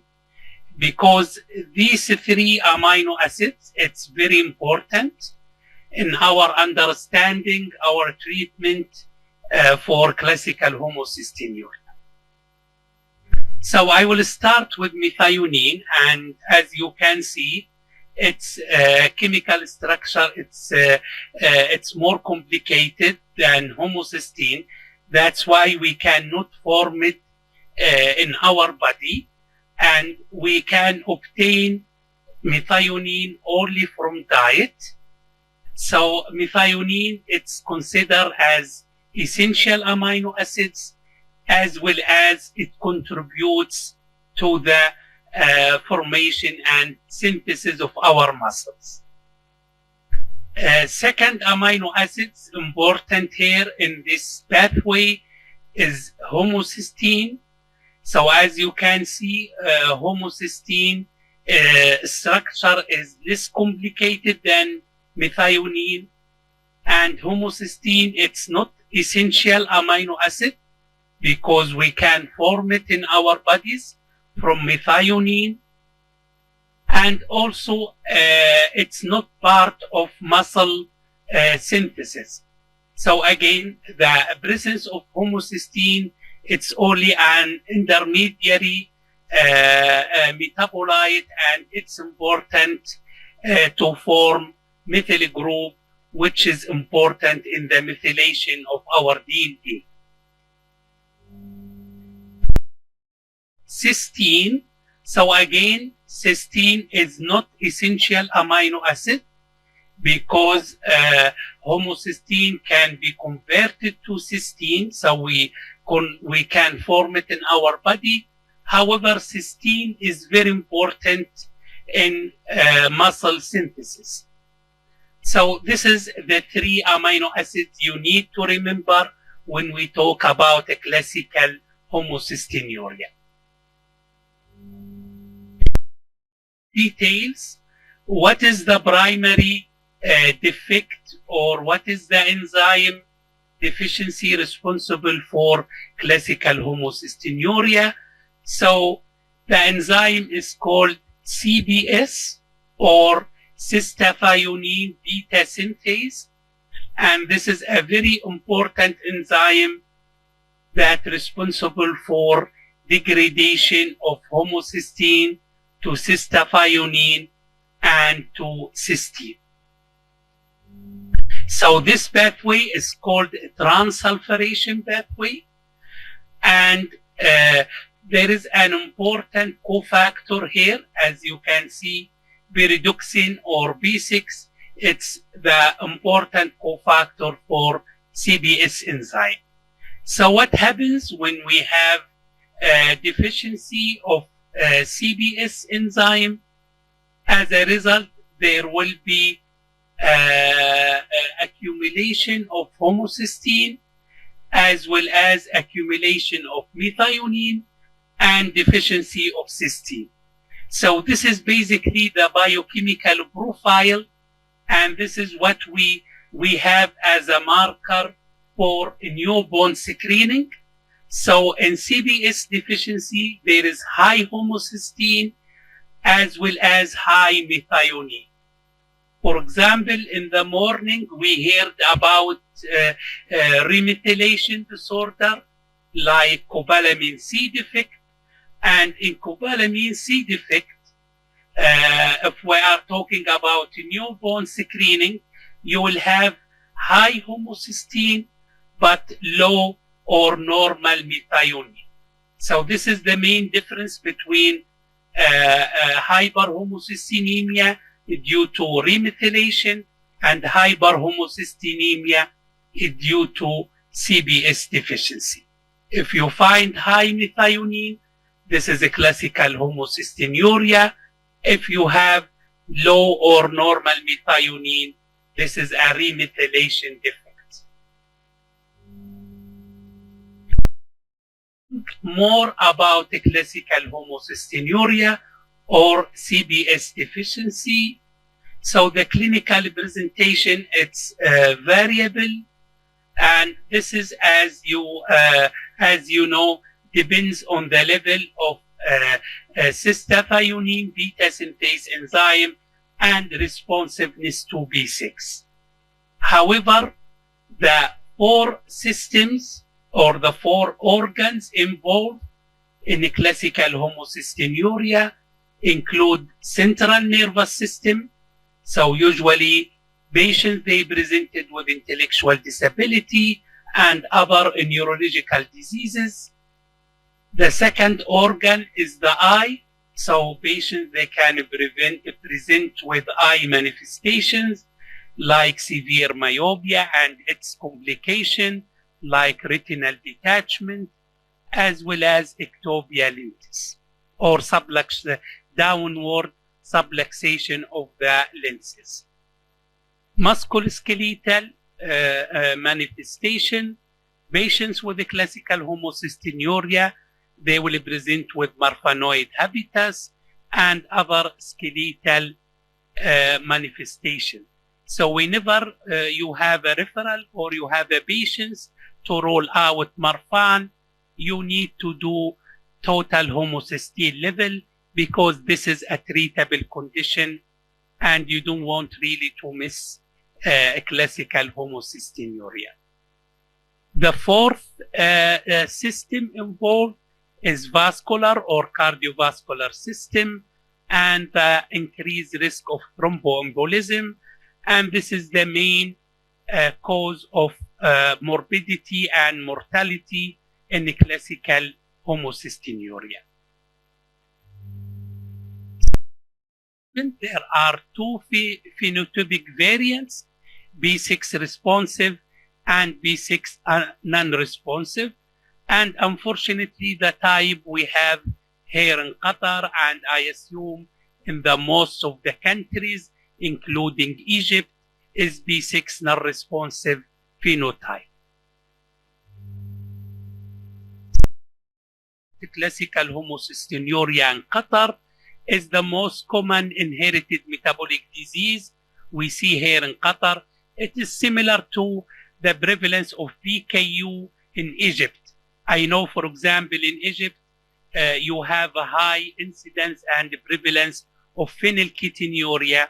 Here in Qatar, we don't have much of PKU, but the main disorder we see is a classical homocystinuria. Our incidence is 1 in 1400, as opposed to the worldwide incidence and the prevalence of 1 in 300,000. It is primarily attributed to a single founder, Qatari mutation, which is a severe mutation called R336C. It causing severe vitamin B6 non-responsive, and as I mentioned earlier, classical homocystinuria is included in our national metabolic newborn screening as well as in the premarital genetic screening programs. Go over the clinical manifestations, and I am going to show you some of the photos. So as you can see, this is unfortunately a 30 years old a young lady with the classical homocystinuria. She was late diagnosed. She was born before the newborn screening. So newborn screening for classical homocystinuria started in Qatar in 2006 by measuring total homocysteine. We don't rely on methionine because methionine is not a good marker for classical homocystinuria. She has 4 affected siblings. Unfortunately, as you can see, she presented with severe intellectual disability, seizure disorder, psychotic episodes, and extrapyramidal manifestations. The second organ affected, as I mentioned, is eyes. So as you can see from these patients, they have severe myopia, they have lens subluxation, they have retinal detachment, and they go blind because of the complications.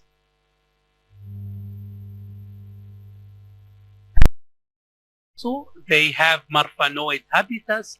So patients with the classical homocystinuria look like Marfan syndrome.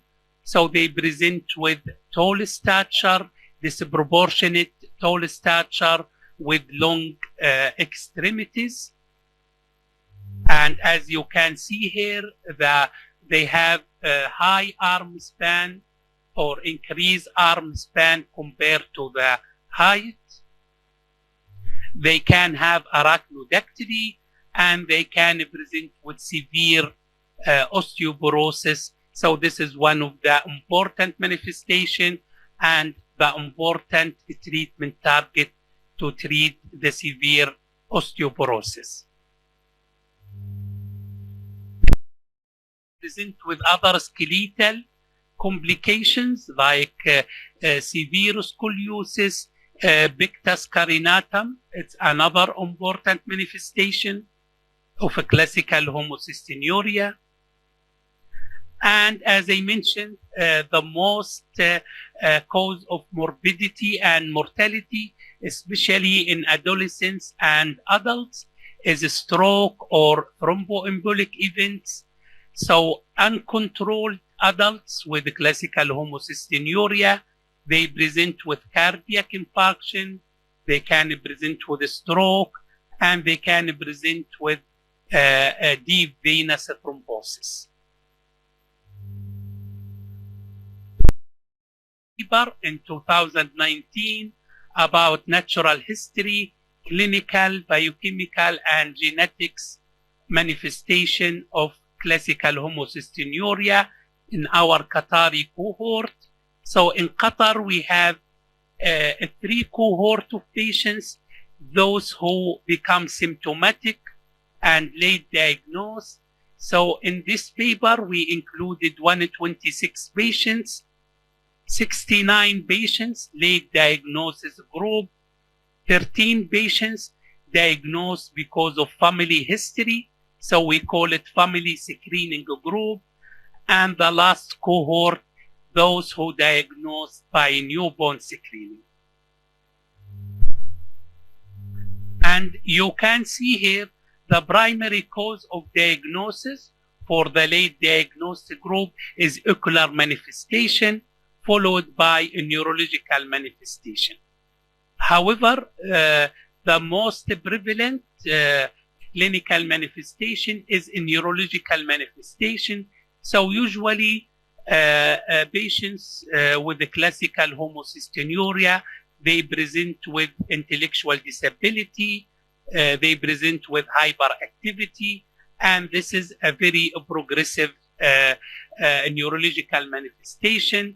As I said, they can have psychiatric manifestation. Unfortunately, we have 2 patients with the classical homocystinuria who committed suicide because of severe depression and other psychiatric manifestation.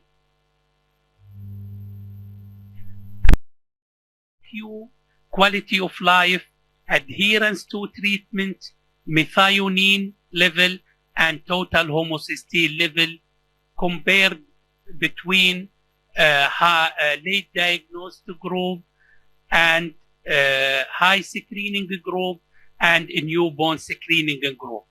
And as you can see, the best IQ, the best quality of life, the best adherence to medication and diet, all obtained for those who diagnosed by newborn screening, and methionine average or medium methionine level in those diagnosed by newborn screening is around 400, and total homocysteine level in those who diagnosed by newborn screening is around 60 millimole. So this is basically our targets for those who diagnosed by newborn screening. And as you can see, this is our sample of our patients cohort. And every year we have a family homocystinuria day where all patients from the 3 cohorts, they come together, they learn from each other, and having such family days has a lot of impact on compliance, a lot of impact on biochemical controls and outcomes.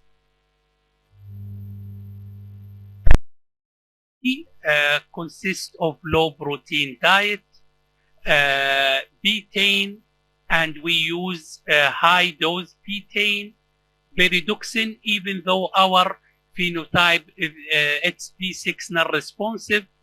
So pyridoxine is not one of the main treatment we have. Also, we supplement with folate and vitamin B12. However, poor compliance is a major issue, especially compliance with diet. We have a major issue, and I assume the same situation you have in Egypt, especially with those with the late diagnosis. So there are a lot of unmet needs, and that's why we really need a novel therapy, genetic therapy, or enzyme replacement therapy for classical homocystinuria. So I will talk a little bit, and I will end my talk by discussing and sharing the update about novel therapies. So currently in the clinical trials, there is enzyme replacement therapy to replace the missing enzyme, cystathionine beta synthase, and I will talk in more details about these trials because here in Qatar we are part of this trial. Also, I will talk about gene therapy. There are other alternative enzymes to degrade methionine and homocysteine directly. There is a chaperone therapy to restore or activate abnormal CBS enzyme, and also there are other metabolic pathway modifications, either nutritional and compounds to address metabolic imbalance caused by classical homocystinuria.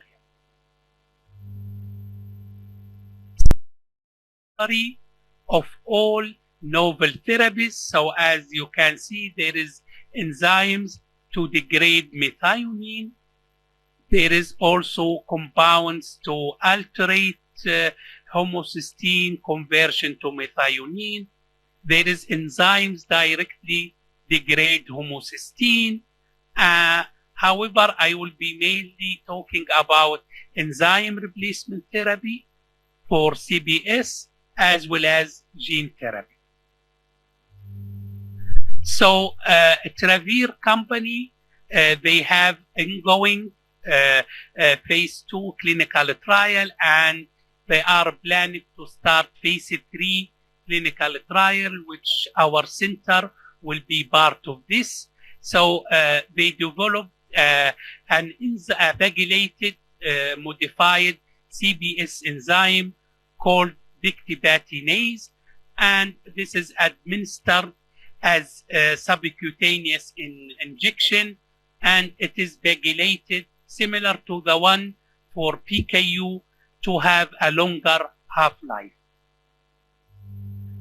And it's a double-blind randomized placebo-controlled dose, and they studied about 19 patients aged between 12 and 65 years.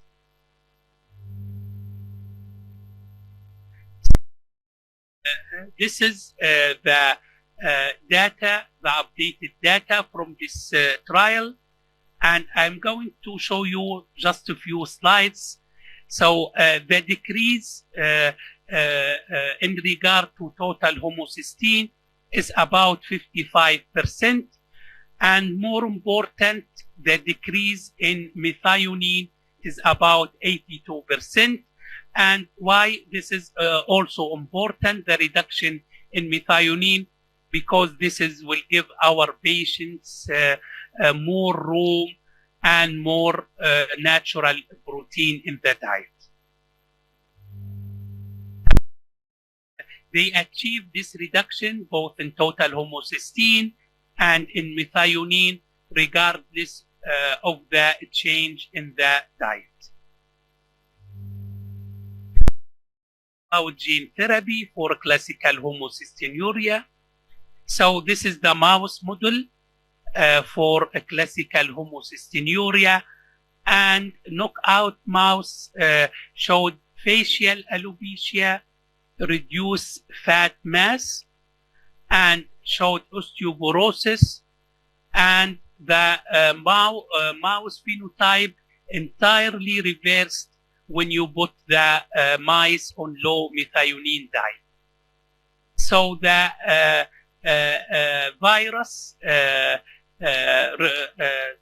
virus for this gene therapy is an AAV9 capsid subtype RH11, and Victor restores liver CBS level to wild type levels. It's a single dose, and it's effective in mice at least up to 77 days. It reverses bone and fat phenotypes after 1 year, and there was also reduction of homocysteine level after injection the gene therapy. As you can see in this slide, so this is the reduction in serum total homocysteine compared to wild type, placebo, and those received AAV gene therapy. So you can see remarkable reduction in total homocysteine. And this is also increase in weight compared to placebo and wild type, and there is increase also in weight in those mice received gene therapy. So in my conclusion, until we have approved enzyme replacement therapy or gene therapy, I think diet and the available medication, especially betaine, are the mainstay of treatment in classical homocystinuria. However, these treatment necessitate early diagnosis, early initiation of a treatment, and this only can be achieved by newborn screening. So you can see here this unfortunate young lady. She was late diagnosed because she was born before the introduction of a newborn screening in Qatar. And again, this young lady who is now about 16 years of age, she is completely healthy. She has normal growth and development. She was lucky because she was diagnosed after the establishment of a newborn screening for classical homocystinuria. Thank you very much for your attention, and I am happy to take any questions, please. Thank you, Dr. Tawfiq. Do we have any question for Dr. Shaima?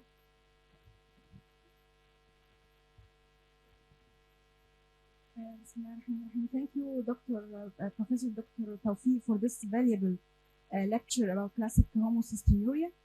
I just need to ask you about your experience in following up ladies with classic homocystinuria as a long-term outcome during pregnancy. Do they have pregnancy complications during pregnancy, like recurrent abortion, abruption placenta, or whatsoever? I'm just asking about your experience, that's all. And thank you. Yes, thank you very much, Doctora. This is really an excellent question. So thank you for asking. So currently we have only 2 adult females. They are married and they have successful pregnancy. We didn't, so far, we didn't notice any complications. Of course, we did the premarital screening, and both of them, their husbands are not carrier. So obviously there is no risk for the baby. And as you know, homocysteine is not teratogenic, unlike phenylalanine. And we didn't notice any complication. However, in the first 3 months, whenever they are admitted for vomiting, we have just to implement emergency protocol. Other than this, we didn't notice any complications, but we have only two ladies. For male, we have a lot of male who are married and they have kids with the classical homocystinuria. I have also one question about osteoporosis. Osteoporosis is, I think, related to homocysteine more than methionine, because remethylation defect also have severe osteoporosis. What do you think, doctor? I agree with you, Dr. Salafa. It's more, related to homocysteine and its effect on bone, as well as, in those who with the strict, just like any other metabolic disorder like PKU, we need to pay attention to other deficiencies like vitamin D, like calcium. So nutritional deficiency also contribute to the high risk of osteoporosis. Because remethylation defects, we don't restrict the diet, and they also have osteoporosis. This is why genesis of osteoporosis in this disease, phenylketonuria and methylmalonic acidemia, we restrict the diet, and we think that this is one of the causes. But in remethylation defect, patients have high homocysteine and low methionine, but also with normal diet they have severe osteoporosis.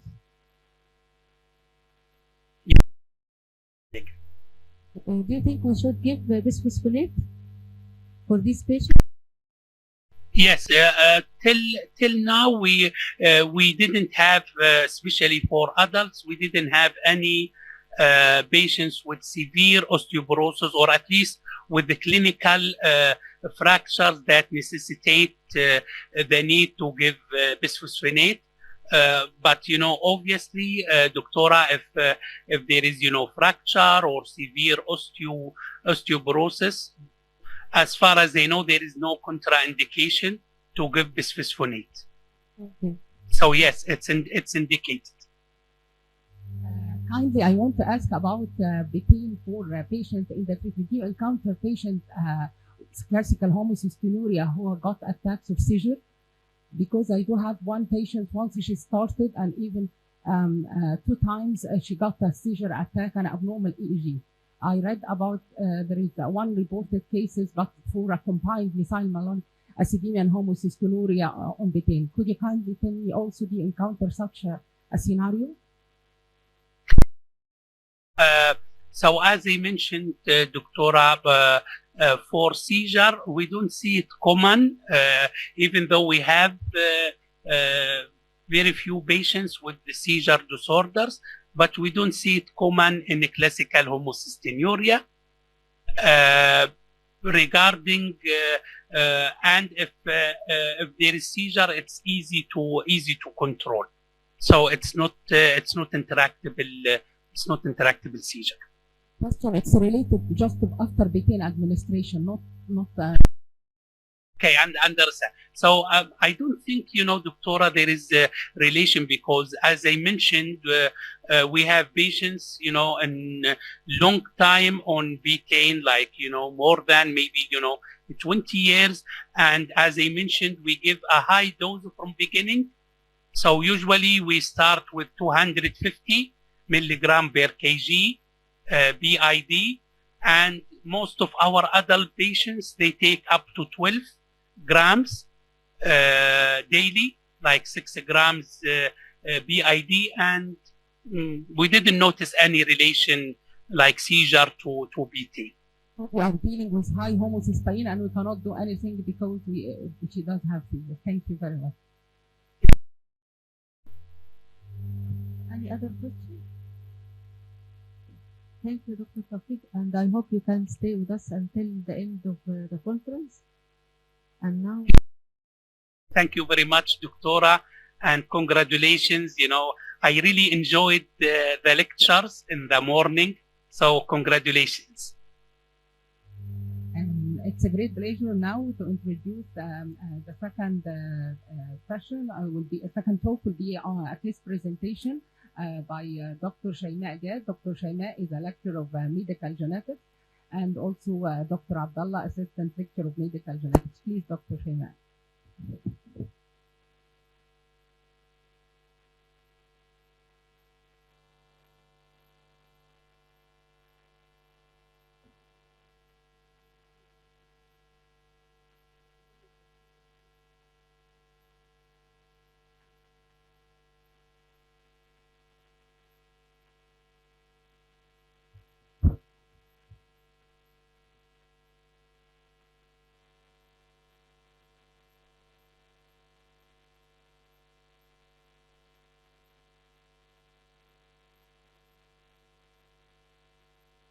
Assalamu alaikum.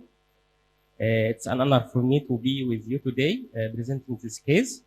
Thanks, dear professors. Thanks, audience, dear colleagues.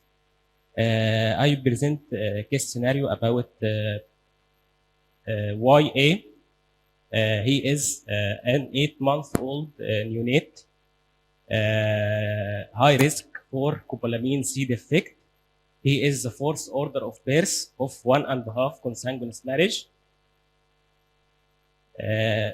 His obstetric and neonatal history: he was born by cesarean section at full term, 37 plus weeks, with low birth weight and symmetrical IUGR. His birth weight is 1.3 kilograms, and he was admitted to NICU shortly after birth due to RD2, respiratory distress grade 2, and a suspected inborn error of metabolism. His family history contains he has consanguinity, 1.5 consanguineous marriage. He has 3 sepsis deaths, one at the age of 4 months, not diagnosed, and another female at 3 months, not diagnosed also. The third one died also at the age of 3 months after a period of normalcy. He has severe metabolic acidosis, severe anemia, elevated C3 to C2 ratio. Luckily, we do DNA extraction, and he was found to have pathologic or likely pathogenic variant in MMA CHC gene, which is associated with copalamin C defect. History of present illness: after delivery, the patient was distressed and was put on CPAP. CRP was elevated. He had done EMS, which showed elevated C3 to C2 ratio. So he was started on aggressive management of severe neonatal form of copalamin C defect. We gave him IM intramuscular, vitamin B12, folic acid, carnitine, while awaiting for the results of both MMA and homocysteine level.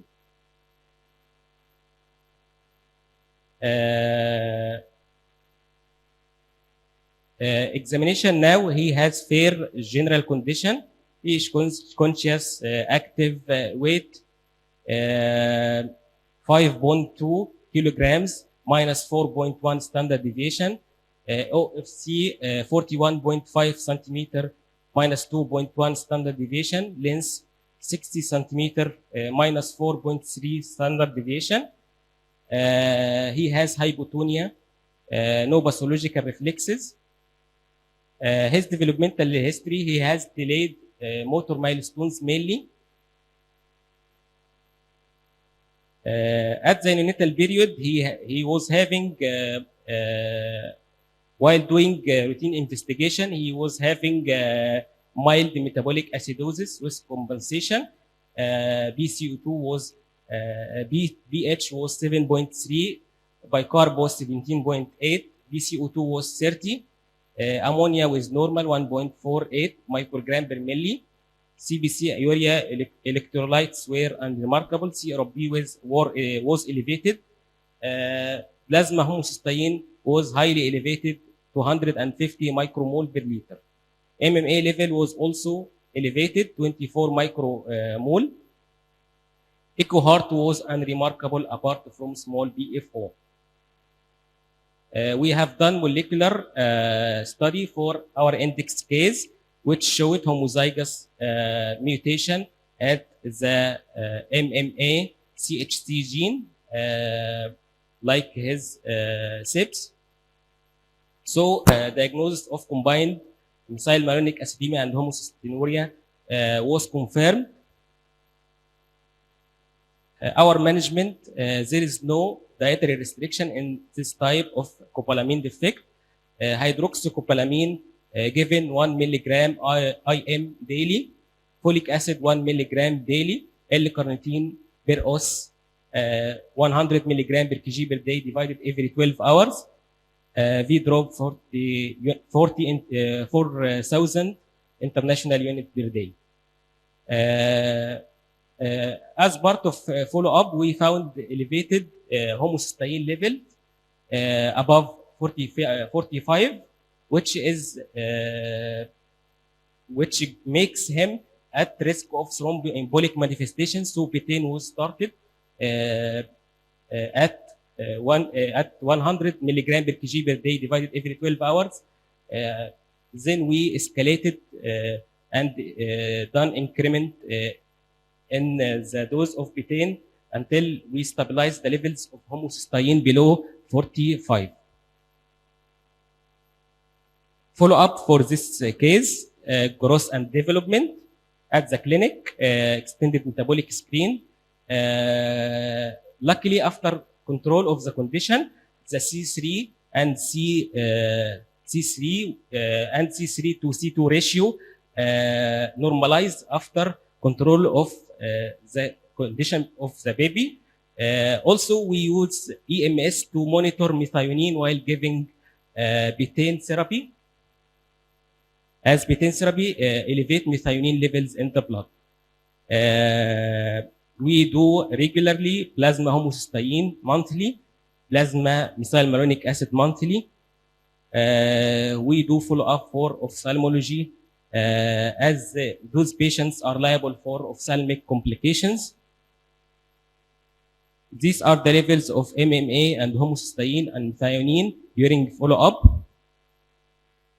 As you all see, we have elevated methionine and elevated homocysteine, and elevated methylmalonic acid early in the diagnosis, but then they have been lowered thanks to our diagnosis early and management.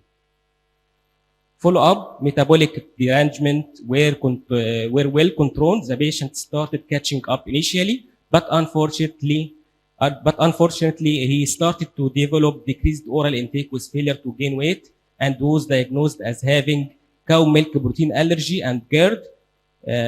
He started elimination therapy with hypoallergic formula and is still under workup with the GIT team. Thank you.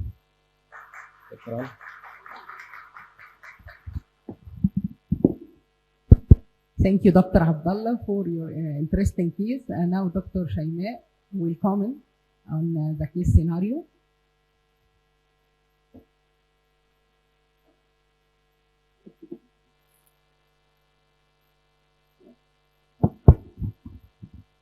Bismillah ar-Rahman ar-Rahim. Assalamu alaikum. First of all, I have to thank my dear professors, Dr. Sulaf and Dr. Aula, for giving me the chance to participate in this great conference. Of course, I need to stress on thanking our dear guests, Professor Dr. Muhammad Al-Awain, Dr. Johans, and Professor Dr. Tawfiq bin Omran for sharing their experience and valuable knowledge with us today, and for their time, of course. Let's start. I will go through shortly through combined homocystinuria. After all that valuable lectures, little information will be added from my side. So I will start. Starting with the biochemical introduction. As Professor Dr. Omran said, that homocysteine is an intermediary product. It is a non-proteogenic amino acid. That means that it's an amino acid that does not share in the protein, in building up protein inside our cells. While methionine is an essential amino acid, it is homocysteine is synthesized from methionine by removing the terminal methyl group. What is the fate of homocysteine? Homocysteine inside our body either will be remethylated back to methionine or goes through transferation to cysteine. And this is the cycle. The cycle in the upper slide shows the methylation pathway transforming homocysteine back to methionine. As we can see that there are vitamins necessary in this pathway, which are vitamin B12 and folic acid, and vitamin B6 regarding the cystathionine beta synthase. So we can discuss shortly what are the causes that causes increased levels of plasma homocysteine. Increased homocysteine level could be attributed to different etiology. First of all, it could be due to vitamin deficiency, folic acid deficiency, B12 deficiency, B6 deficiency. All of them can cause elevated homocysteine. So I have to evaluate our patient to exclude first vitamin deficiency in those patients, as Dr. Muhammad Al-Awain said. Also, patients with chronic kidney disease may suffer from hyperemia. Drugs like methotrexate, metformin, and fibrates I have to pay attention that that some of them may suffer from hyperhomocystinemia. And lastly, the genetic causes, and that is our field of interest. Homocysteine is atherogenic molecule, and it causes many cardiovascular complications. Also, it causes osteoporosis, as Professor Dr. Soler said. Also can be related to pregnancy complications, dementia, cardiovascular diseases, and CNS manifestation. Here we are going to stress on the genetic causes of homocystinuria. The first one that is discussed in details by Professor Dr. Tawfiq is the classic homocystinuria, when there is genetic deficiency of cystathionine beta synthase, and the other genetic causes when there is defect in vitamin B12 and folate metabolism. Methylene tetrahydrofolate deficiency may result in elevated levels of homocysteine. Here I'm talking about, there are some variants in methylene tetrahydrofolate reductase gene. These are normal variants. These are not mutations. But these variants, when present in some population, may reduce the activity of methylene tetrahydrofolate reductase, ending up in increased homocysteine levels. The most common of them is 677 C to T and 1298 A to C. As I mentioned before, these are normal variants and are not mutations. Of interest, I have to mention that methylene tetrahydrofolate deficiency, when deficient, is not associated with megaloblastic anemia, so it is associated with moderate hyperhomocystinuria without megaloblastic anemia. Disorders of cobalamin metabolism, this is the second cause of genetic causes of elevation of methylene defect, methylation defect.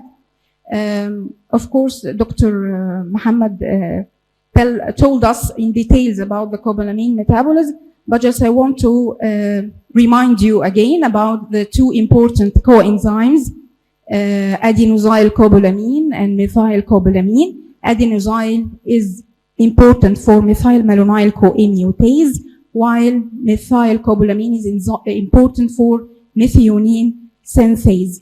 So whenever the congenital, the inborn error of metabolism of cobalamin results in adenosyl cobalamin, this will be associated with methylmalonic acidemia, and when methyl cobalamin is affected, this will be affected with homocystinuria, and when both are affected, we will suffer from combined homocystinuria and methylmalonic acidemia.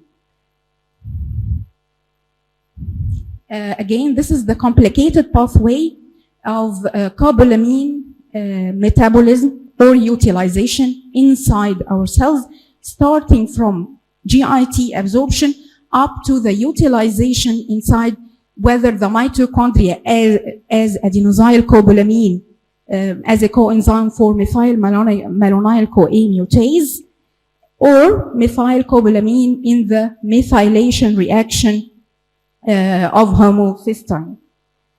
This is the chemical forms of cobalamin. We have 4 chemical forms.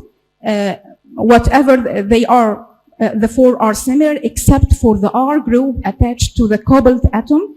In case if it is the cyanide group, it will be cyanocobalamin. If it is adenosyl group, it will be adenosyl cobalamin.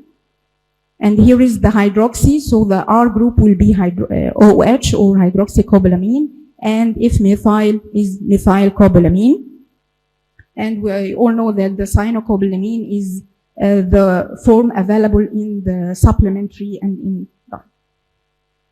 Here, this is to sum up the biochemical defects. It has been mentioned before that in isolated MMA, whether due to methylmalonyl CoA mutase deficiency or cobalamin A, B, or D defect, only methylmalonic acid will be elevated, whereas the homocysteine methionine will be normal.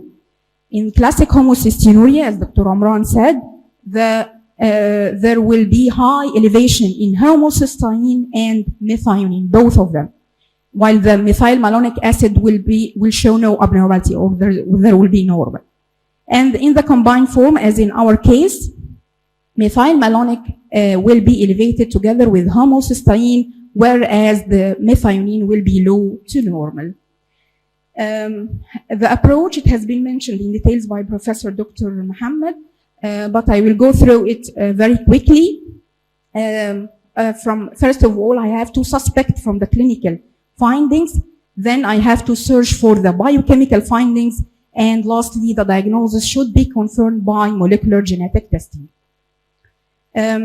Here are the complementation group and the corresponding genes responsible for causing combined homocystinuria. It has mentioned before, as Dr. Ola said, these are the of note to say that all of them are autosomal recessive except copolamine X, the only one who is X-linked. Just want to say that of them all, the most common is copolamine C defect. It accounts for about 80% of all disorders of copolamine, and I have to reach diagnosis, as I have mentioned before, by multi-gene panel or comprehensive genomic testing, whether whole exome or whole genome testing. Here is the clinical manifestation, also mentioned by Dr. Ola Khalifa. We have 4 forms of copolamine C defect. The perinatal form, as we can see that there is a variability in the clinical picture. The one highlighted in green were present in our patient. Our patient that Dr. Abdullah mentioned, he was suffering from intrauterine growth restriction. He was born with low birth weight, and he was suffering from intrauterine growth restriction. So he was presenting since birth. There is also infantile form presenting with failure to thrive, poor feeding, hypotonia, and our patient was having hypotonia and poor feeding. Also, I have to mention the hemolytic uremic syndrome. Hemolytic uremic syndrome may be fatal if left untreated. Also, maculopathy. All of these manifestations may present in the infantile form. The childhood form may only come with global developmental delay, and the underlying cause is copolamine C. The adult form present mainly with neuropsychiatric manifestation, personality changes, and poor school performance. Here I want to stress about the challenges in the diagnosis of copolamine disorders. Copolamine disorders, what are the challenges? That it's really not an easy task to diagnose or to pick up these disorders, because most of these disorders may not be identified on newborn screening, and normal newborn screening does not rule out this disorder. This is the first challenge. The second challenge, as we have seen from the previous slide, the variability in the clinical picture. So variable clinical picture and variable in the age of presentation, so physicians may be confused in diagnosis of these disorders. And lastly, timely diagnosis, because I have to diagnose those patients at the proper time, as any delay in the diagnosis could be fatal or associated with poor outcome. Lastly, the treatment for those patients, this is the protocol that we are following in our clinic. The mainstay is the copolamine, and this hydroxycopolamine improves the patient's survival and outcome and should be maintained for life. Betaine up to 250 milligram per kg. In some papers, it said that it should be given in 4 divided doses, not 2 times a day, because it has a short acting effect. Also, we add folic acid, folinic acid, L-carnitine, and those patients with combined homocystinuria and methylmalonic acidemia are kept on normal diet. Lastly, few of them may present with acute metabolic decompensation, So those who come with acute metabolic decomposition, like methylmalonic acidemia, should be managed promptly. Lastly, I just want to say that those cobalamin disorders, we need to identify more patients with cobalamin disorders in order to better treat our patients. So we need to know more about them. Thank you. Thank you for your.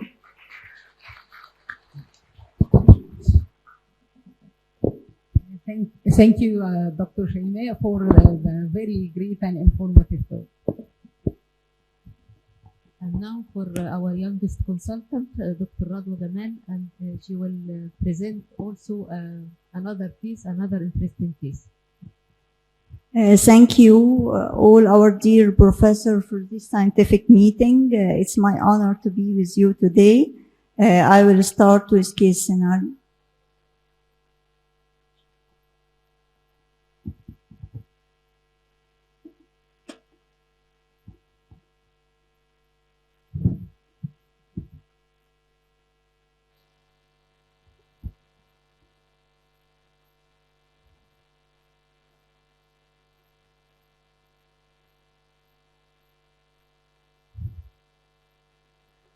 A 12-year-old girl presented at the age of 4 months with recurrent attack of vomiting. She is first in order of birth of consanguineous parent. She has two siblings with similar condition. One of them died at the age of 1.5 years. Antenatal history was unremarkable. She was born full-term cesarean delivery. Birth weight 2.5 kilograms. The patient was normal till the age of 4 months. Then she had recurrent attack of unexplained vomiting. She had multiple hospital admissions with metabolic acidosis, dehydration. At the age of 19 months, she was diagnosed as a case of methylmalonic acidemia. She started treatment in the form of Depovit IM injection, L-carnitine, sodium bicarb, and vegetarian diet. Vaccination history as scheduled. Developmental history, she had normal mentality. On examination, her weight was 38 kilograms. Her height was 142.5 centimeters. Skull circumference was 53 centimeters. Systemic examination was normal.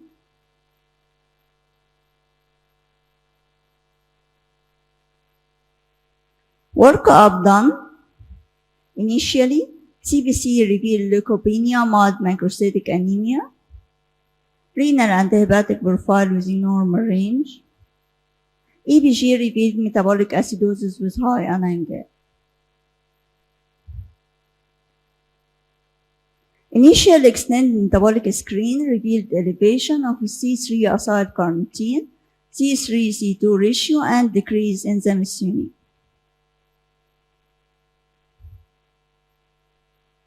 This is the initial extended metabolic screen. Organic acid in urine revealed elevated MMA and methyl citrate. MMA level was highly elevated, 142 micromole. Ammonia was normal.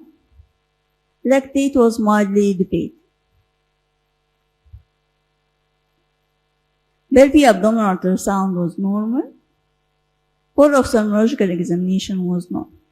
So initially the diagnosis was based on the biochemical test and confirmed by mutation analysis, which revealed homozygous likely pathogenic variant in MMA DHC gene, giving the diagnosis of combined methylmalonic acidemia and homocystinuria cobalamin D, which cause reduction of adenosyl and methylcobalamin coenzyme, in turn reducing enzyme activity, methylmalonate A mutase, and methionine synthase, resulting in accumulation of MMA and homocysteine.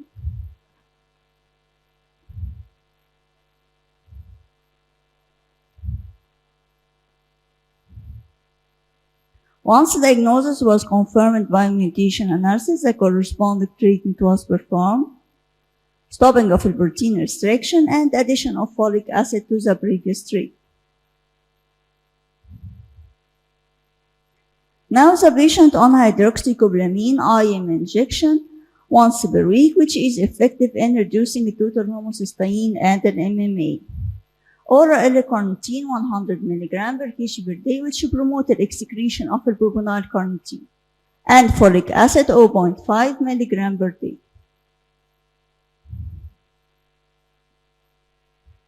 After treatment, the biochemical profile shows expected improvement. C3 acyl carnitine returned to the normal level.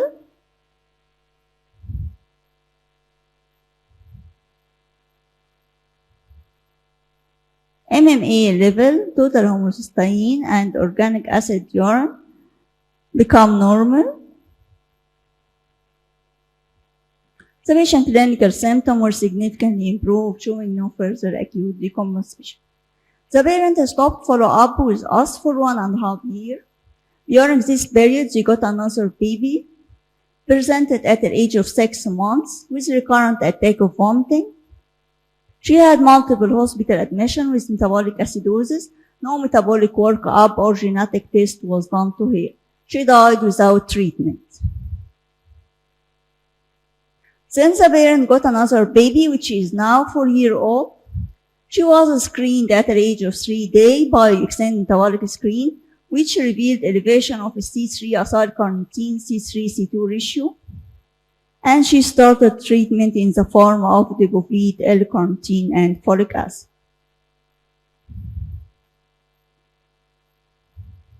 Vaccination history as scheduled. Developmental history, she had normal mentality. On examination, her weight 16 kg, her height 92 centimeters, skull circumference 48 centimeters. Systemic examination is normal, including CNS examination.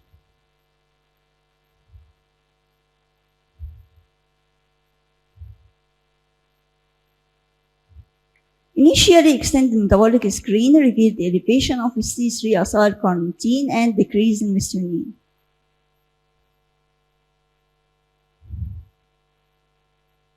This is the initial extended metabolic screen. CBC, renal hepatic profile, EVG, 4 ophthalmological examination were normal.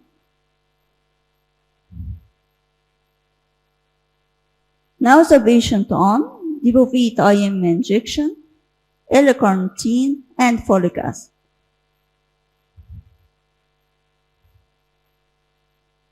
After treatment, MMA level and total homocysteine become normal, and the patient show normal growth and cognitive development.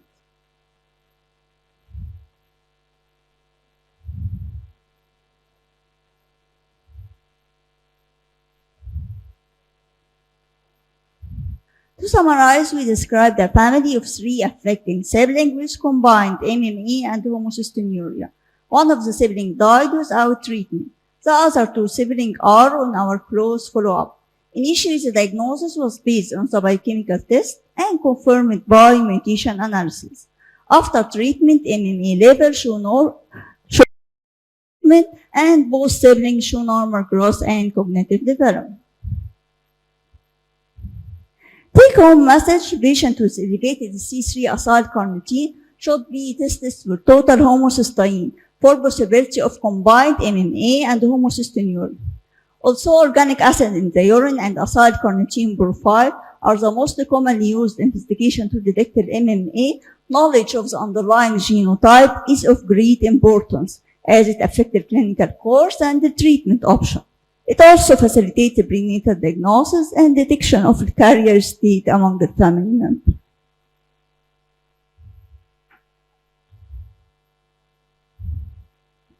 All siblings of a child with inherited metabolic disorder should be screened for the same disorder.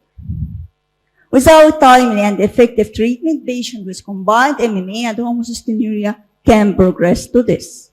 Thank you. Thank you, Dr. Radwa, for stressing about selective screening. We don't have national-wide newborn screening, but in families with previous neonatal death or affected child, we usually do selective screening. I just have one question. Why did you think that this could not be isolated MMA in the first child? And you We did. thought it is isolated MMA, and we treated the patient as isolated MMA. What made you change this diagnosis? Every patient with elevated C-acyl carnitine should be tested for total homocysteine for the possibility of combined MMA and homocystinuria. Luckily, the patient did molecular diagnosis. That's why we knew the diagnosis. So that is the importance of molecular diagnosis. It affected clinical course and the treatment option. How old was the child? Now it is 12 years. How old was the child? 2 years ago. Lately. Very late. Yes. Lately, very lately. And this stress upon what you have said, that every child with MMA should be screened for total homocysteine to avoid this late diagnosis. Yes, because you did protein restriction for a long time. Yes, and this will affect the methionine will be decreased more, will be dangerous for the patient. But I have to comment, I think this is not because we don't know about homocysteine, but I think it is related to cost-wise. And we know for our tertiary hospital, most of the patients not can afford to do that. For this reason, this misdesign. Is there any question for any of the previous lectures?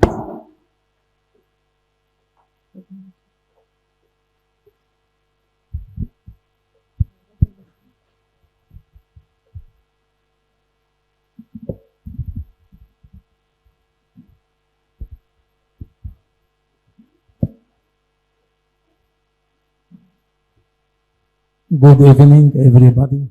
There is some confusion in the chemical metabolic pathway of the amino acids.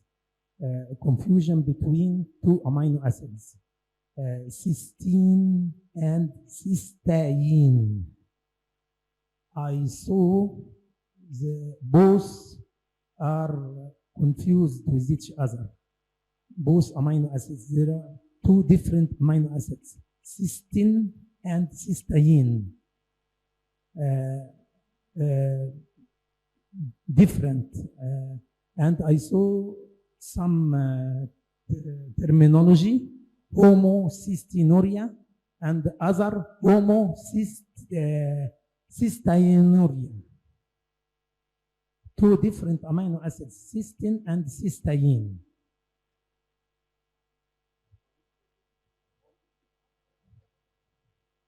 There is confusion of such terminology in such metabolic pathways in such a group of amino acids.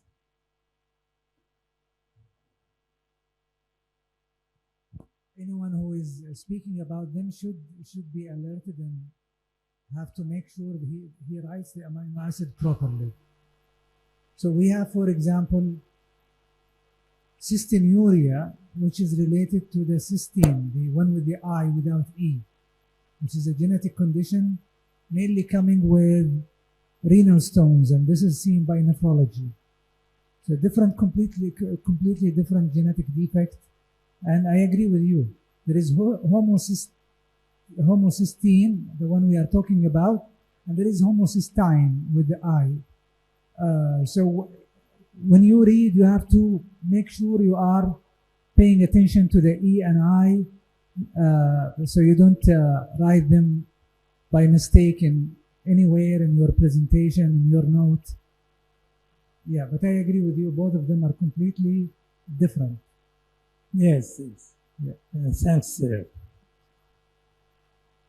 I have a question for Dr. Abdullah. What is 1.5 consanguinity? I didn't understand.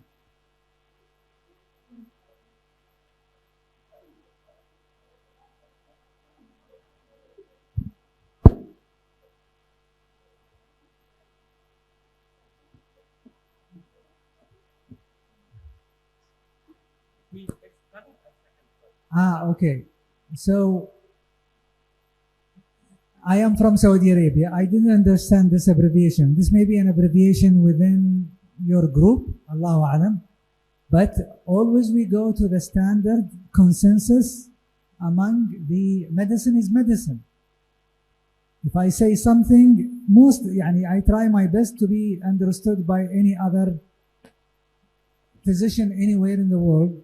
So maybe this is commonly used between all of you. Sometimes we have common abbreviations, but for the sake of formal presentation, we usually use the right abbreviation.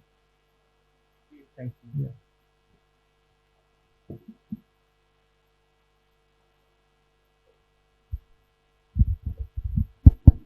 And now, lastly but not the least, Nutricia will give an interesting symposium about the also metabolic formulas related to homocystinuria. Please, Doctor.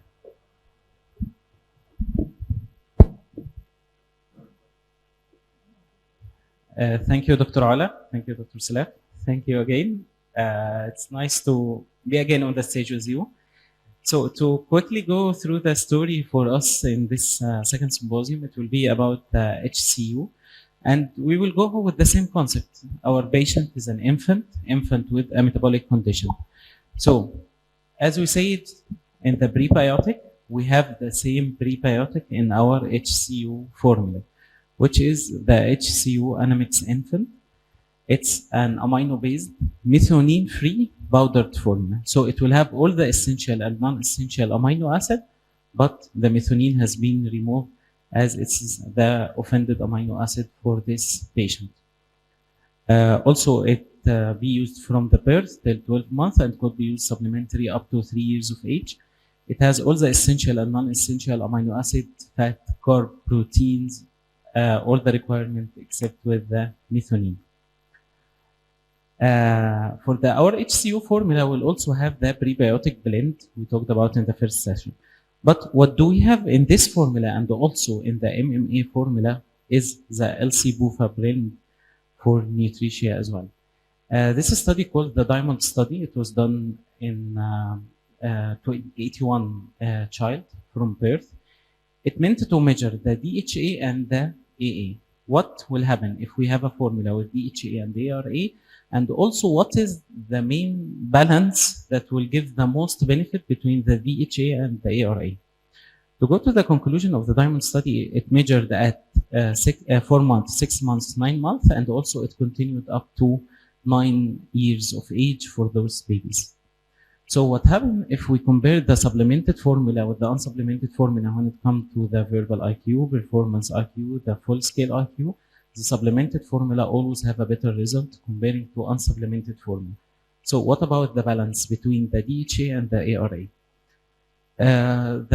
For this study, it was tested at 3 years, 3.5, 4, and 5 years, for different balances between the DHA and the ARA. You will see they have multiple scores.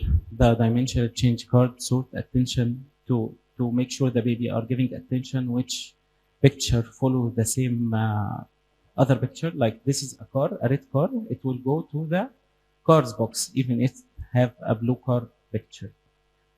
And also a color game to make sure, and the children with proper attention as well. So the outcome for this study, you will see always with the supplementation or the DHA and the ARA, the kids have a better IQ, those babies. But with the balanced one-to-one blend, to have the same amount of DHA and the same amount of the ARA, it gave the most maximum result. You see it in the yellow color. That's why in all our formulas, it is metabolic designed formula, but also when it comes for them to being an infant formula, we was looking to all the state of art and to give those patients the better in the infant formula and all the recommendation and make sure we are giving them what they deserve as well. So that was me. Thank you, Dr. Ahmed. Appreciating your symposium.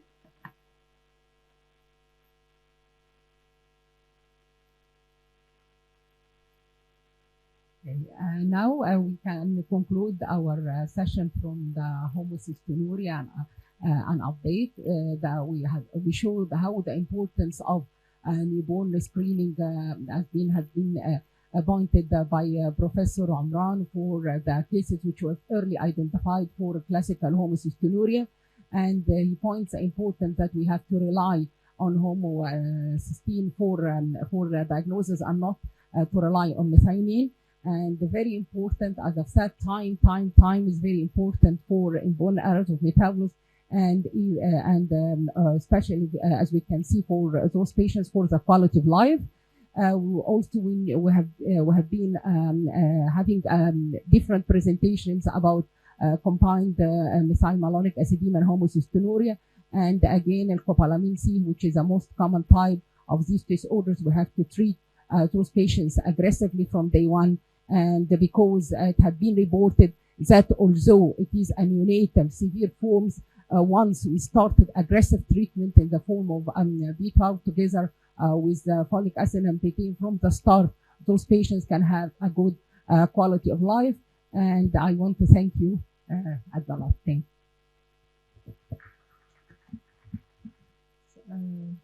So before going to lunch, we just want to honor Dr. Mohammed for taking this long trip to Egypt.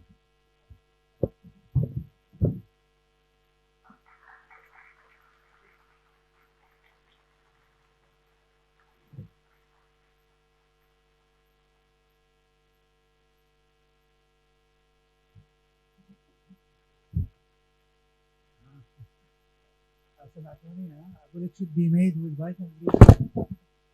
Yes. Thank you all for continuing this long day till the end. Thank you, Iris manager, and thank you, Nutricia, for supporting this conference. Thank you.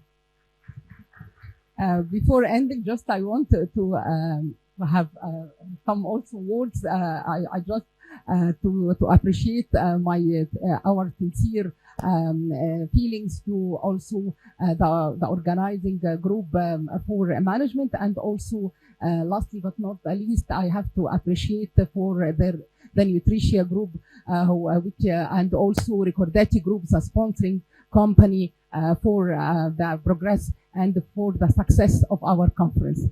Thank you. And now we'll go for lunch. Yes, go ahead.